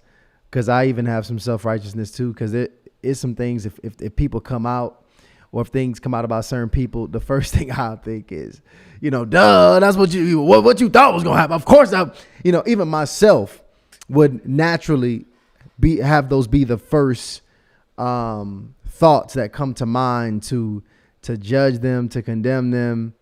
And that's probably like a sign. Honestly, we probably should do a whole episode on self-righteousness because I actually think self-righteousness is like a true phase of your ascension. I think it's a step in you growing. For example, I remember there was a time like I used to love eating McDonald's. I used to desire to eat McDonald's. I used to love the taste of McDonald's. I used to think about McDonald's and it'll make literally my mouth water. And then I'll watch a documentary about how McDonald's is killing us. Disgusting. And I knew it was bad, but I wasn't all the way done with McDonald's. I still would desire it. I still would love the taste of it. I still would want it. Then I watched another documentary about how bad it was. And then my homies are starting to watch documentaries. They telling me how bad it is. Now I absolutely know it's bad. Like I have no excuse to eat it. And as I educate myself, I'm slowly starting to realize how bad this is. I'm slowly starting to purge the desire out of my mind and my heart. And believe it or not, I get to a point where I completely switch my palate around and I no longer crave McDonald's. Like McDonald's I'm at a point today where I'm proud to say I don't think about McDonald's and be like, oh yeah, I'm like, I kind of even get a level of disgust. I'm on the complete opposite end of the spectrum. But here's the interesting part. I remember when that happened to me, I used to ride by McDonald's and think, those people so stupid eating damn McDonald's. And they're killing them damn selves, eating damn McDonald's. What's wrong with these damn people? Don't they know they're going to get cancer and get, all this? Don't they know what's going to happen to them if they keep eating McDonald's? Not realizing I was just eating McDonald's. Mm-hmm. But there's a level past, that's actually a healthy level though. That self-righteous level, that's me now at a point where I'm done with this thing. I hate it. I no longer want it. And I'm actually ascending, but I'm not mature yet in my ascension. Mm-hmm. There's still some space above that I still need to grow into, where I actually can get to where I start looking at them and be like, damn, man, I hope they watch that documentary I watch. Right. Man, you know what? I'm about to go in at McDonald's and tell them they don't need to eat this no more. I'm about to preach the gospel. I'm about to preach the gospel inside McDonald's. No, you're going to have grace for their weakness because you know what it's like to be weak. Yep. Right. You know what it's like to crave McDonald's. So you say, I know exactly what y'all feeling. Ooh, it was bad for me too. Ooh, it was hard for me too. That's what we should come out of those spaces with, is some grace for people's weakness. Mm-hmm. But we come out of that forgetting how it felt when you couldn't end it, when you wanted to, your spirit wanted to, but your flesh was still caught up in it. We forget that battle. Yep. When it's like, I desire to love the Lord, but my flesh keep picking up this phone. My flesh keeps showing up. We forget that part. And all of us have dealt with a level of self-righteousness. Mm-hmm. And I'm telling you, be careful with self-righteousness, because God will humble you and show you ain't all the way there. Yep. Because you have some people, they're self-righteous, saying that they're abstinent, but they're masturbating all the time. Yep. And they totally fine with That, that. that rose is getting worked overtime. That vibrator is almost dead. Yeah. In their business, I just got to keep it 100 because I talk to a lot of abstinent women who say, "I still praying about my masturbation." Honey, you still caught up. Yeah. And people really think it's a level to these things. They think it's levels, and I'm like, you still caught in lust, and you're not controlling your body. You still giving it what it wants, which is the orgasm. And you shouldn't really be doing all that. So that's a whole nother debate because some people feel like, no, I'm holy because I'm over here masturbating or listening or looking at porn. Yep. They don't even realize that's especially a porn addiction is going to be very damaging to your marriage. Yep. Because you're causing yourself to have a faster orgasm than a human can actually give you. Do you understand? You are tearing up your body.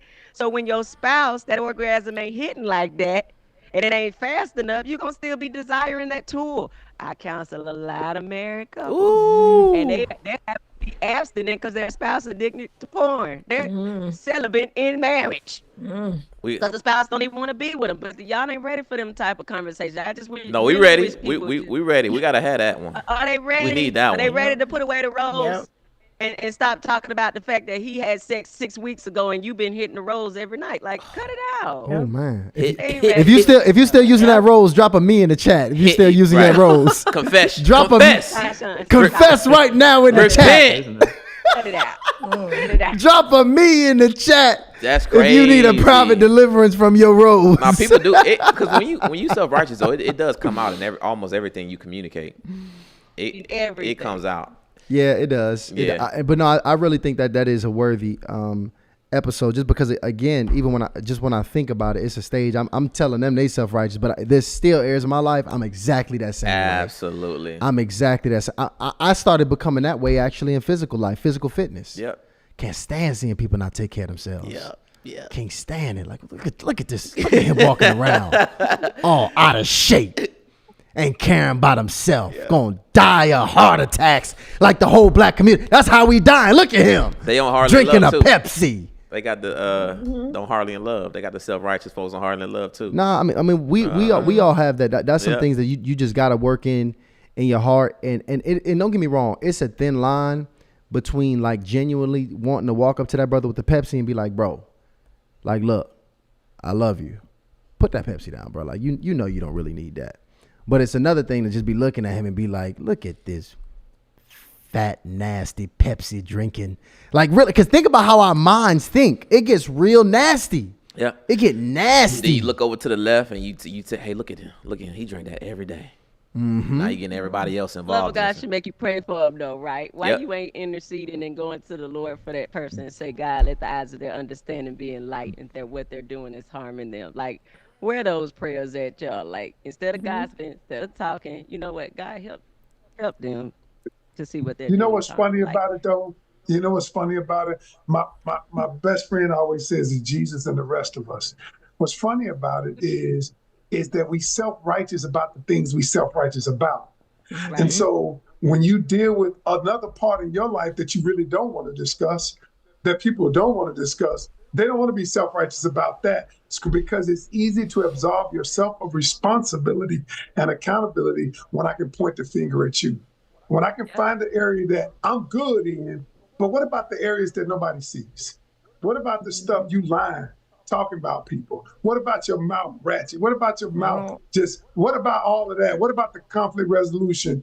All of the stuff that you terrible at, but now you're not having sex, but everything else is messed up. And so what we do is we weigh sin. We weigh it. And so when I tell a person, and think about it, y'all, even with homosexuality and all of this sin, sexual sins, we weigh that way up here. Like, that's the worst. That's the worst. But you lie every day. You lie every day. You tell a lie when you wake the hell up.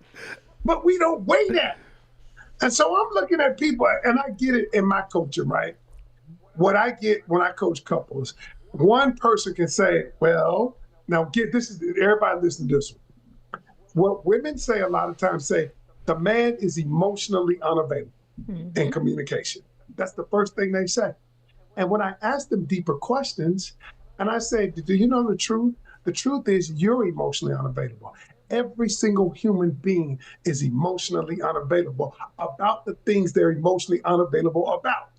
It just so happens that when you're in the relationship, you want to discuss how we feel, but you don't want to discuss the trauma that you've been through with somebody touching you. So you're emotionally unavailable about that, but you say he's emotionally unavailable. And I say, stop lying to yourself. What it is the things that you want to talk about, the things that you want to be emotionally available about, it's okay. And now it's easy to say they're emotionally unavailable. But there are things that each part of it, there's a part of every human being, even us on this call, that we don't want to touch. We don't want anybody to get close to. We don't want anybody. When they get close to it, we're going to change the subject or we're going to shut down. We're emotionally unavailable about certain things in our life. But it's easy to say somebody else is emotionally unavailable. Wow. There you have it. So can I add? Yeah. Go ahead. Go ahead. So I think obviously this conversation is a powerful one because when we're talking about relationships and Christianity, I think it's a Don Kruger effect or whatever, as where it's like we have enough knowledge to be dangerous. It's like you don't know enough, but you know it just enough to be able to talk about a subject. And I think that happens a lot to Christians in general. When you first start your walk, that is you. Right? We've all been there where you start shading people, talk about how people are not going to church on a Sunday because now suddenly you're all committed to church. And we had that honeymoon phase. And that's where God starts to transform you and take you out of that place where you need more knowledge and more experiences. I think sometimes what is very difficult for a lot of people is that until you've been humbled and you've fallen and you thought you were strong, that's when the compassion comes through. Then you're like, oh, so I'm not this perfect person. Oh, I have flaws. There's things I've gone through. Okay, now I've got to be compassionate of other people. And so it takes sometimes experiences. So I've been self-righteous too. When I first got saved, I was telling everybody, don't be angry. You know what I mean? Like, don't do this. And you do that because you lack a full sense of knowledge. And in fact, the Bible tells us that knowledge puffers up, but it's love that edifies. And a lot of times what ends up happening is the love gets missed, but the knowledge gets applied. So I'm trying to educate people without a relationship, right? And it's so funny because when I was studying about communication between men and women, I found out that for men and women, it's very different, right? I found out that for women, women enjoy the conversation. They like to talk and they process their feelings through talking and all that kind of things. And I realized that the Bible describes us as the bride of Christ. So every man and every woman is a woman. So the same way is that when I'm dealing with you and your issues, I cannot go straight to a solution. I must first get to know you, understand where you're coming from, then I can apply a solution. So it's about understanding. That's what the Bible says, 12 women according to knowledge. Well, 12 people according to knowledge. This is why when Jesus went to the woman at the well, he didn't have to go straight to a solution. He had a conversation first. And then he was able to tell her, hey, my darling, you have more than one. Okay, I have 5 husbands. You just need to, I just want to be honest with you. But he showed the compassion through the conversation. And so that's what we all have to do. And sometimes it's going to be very difficult for people to see. Maybe if you're having a conversation with somebody where you, like we just had a conversation about the condom situation, someone will be like, whoa, no. And I understand it. Because a lot of us are used to playing a role where we try to change people's behavior. But Christianity is not about change behavior. It's about you having the spirit in you and that working through you. This is Philippians 2. So it's allowing God to maneuver through that person. And sometimes it's very difficult because we want to control the situation. We're afraid if we don't control the situation, then and we don't control someone's behavior, then we're at a loss. But what you have to realize is we have to remove ourselves from the control. And this is something I've had to learn. Remove ourselves from the control. I'm not trying to change your behavior. If anything, let me leave that for God. I can tell you how I feel, but I must first develop the relationship. Let me walk alongside you. Let me understand where you're coming from. Then I can begin to speak to you. And this is why sometimes as Christians, we get accused. It's because we don't like walking. And my final point on this is, I'll give you a perfect example. Someone tells you I'm going through something. How many of us have told them, I'm going to pray for you? Many times when we say we're going to pray for them, we might pray for them, but that's our short answer, so we don't have to actually deal with them and walk with them. It's much easier to tell them I'm going to pray for you. You know what I'm saying? Yo, honestly, true. How many of y'all actually be praying for the folks that y'all be telling y'all want to pray for? That is, yo, to your right then, because I said I'm not gonna do it later. So I said, let me do it right now, because I know for a fact I'm not gonna do it later. So I have to do it then, because I'm like what he's saying. I say it, but it's just something, sometimes y'all, something to just say. Yeah. What we're missing is mentorship, like true discipleship, because it takes time. What Coach Joe is saying, it takes time, it takes patience to get to know the heart of a person and their history. See, as a counselor, I get to sit with people and hear their history, which led to the behaviors that they're doing right now. So I can have compassion. In fact, after doing it for so long, I'm less judgmental because I'm able to see Me too. y'all have no idea what they're doing. Like Yes. why they're doing that. I'm like, y'all is a reason. So before Yes. you condemn and you go in, these folks have been through something. Like, and I thank God that he called me into this space because it helped me to have more compassion. I'm hearing all the background stuff and I'm like, Lord God, OMG, these people are walking around with some heavy stuff. So I'm not going to just discredit people. Yes, you got to walk in righteousness. Yes, I'm pulling them towards the Lord, but I also have patience to disciple them through time. We don't want to do that. Even in the churches, they want to give you a full feel-good speech from that pulpit, but they ain't never asked you why you at the altar 15 times in 1 month. If the lady keep going to the altar and she crying and whining, but nobody's ever saying, hey, ma'am, why you keep going to the altar every week?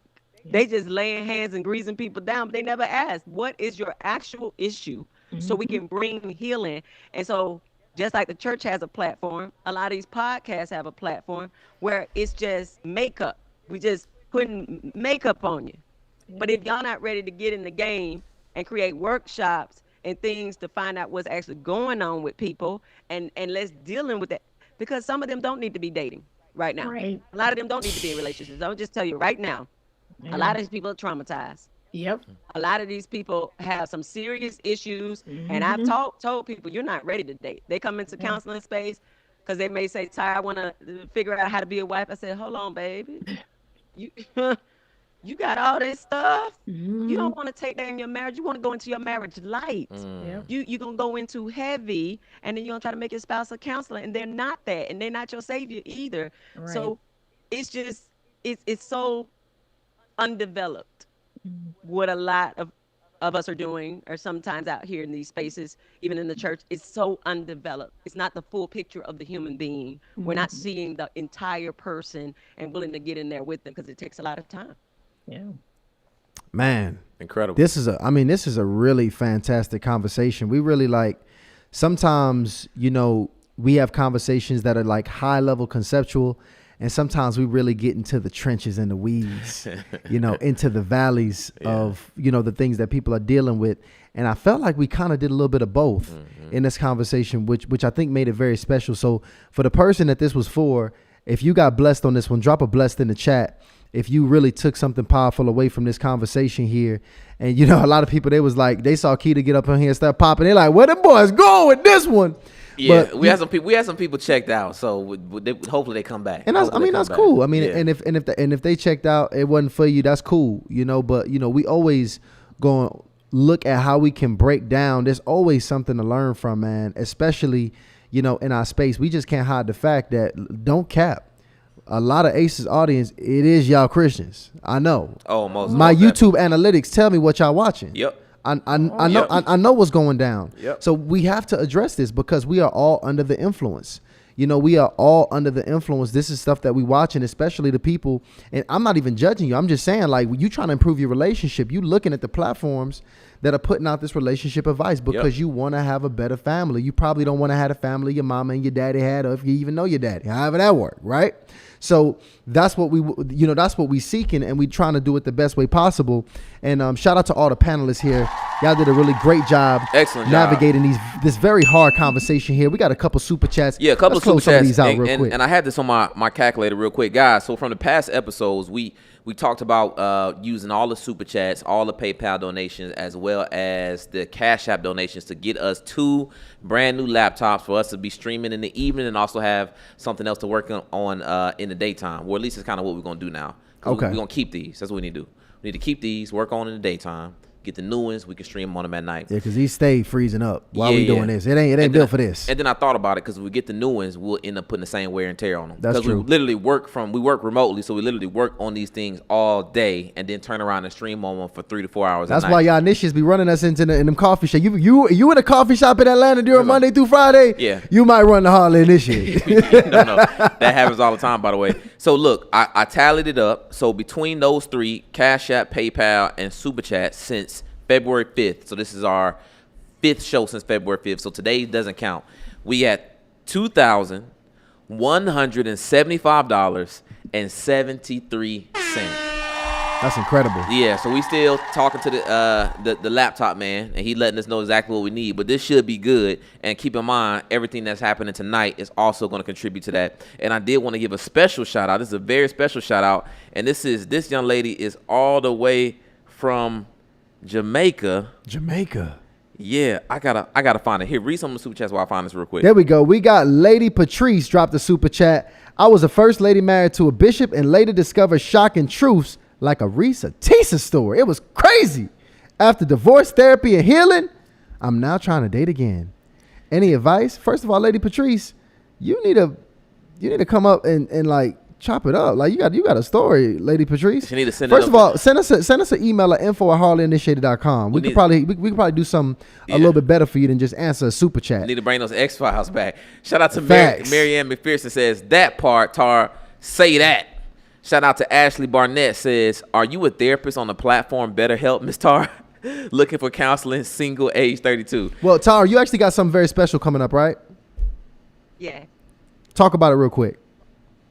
Okay. But I'll answer her first question. I'm not on the BetterHelp platform, but I am on Alma. So if you go to helloalma.com, for those that are insured in the state of Florida and Massachusetts, but of course I take private counseling clients as well. So go to my website, tarabody.com, under services, and you all can talk to me for counseling. Just look within your budget. But I also have a wives boot camp that I put up on my website under events. And y'all, the price, I completely dropped it down because I'm telling you, I'm trying to do community service out here.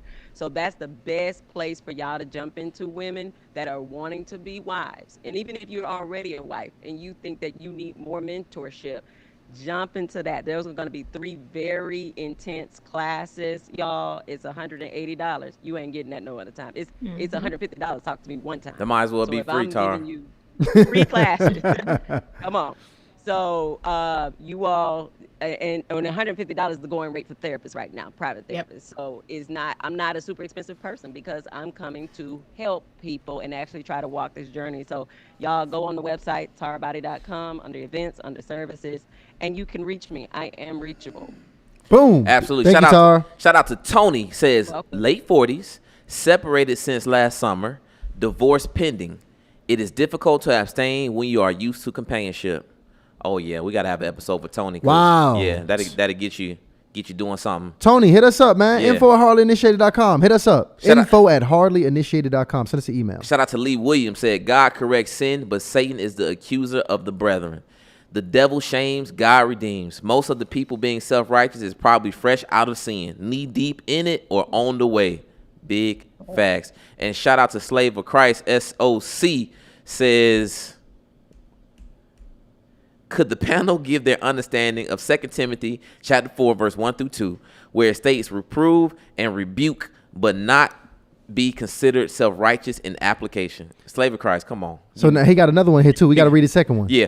Slave of Christ says, wanted to also ask the panel, do y'all say that Christ is the only way to salvation and to the Father, and that a different belief outside of that leads to destruction and out of the presence of God, whether they are Muslim, Jewish, etc.?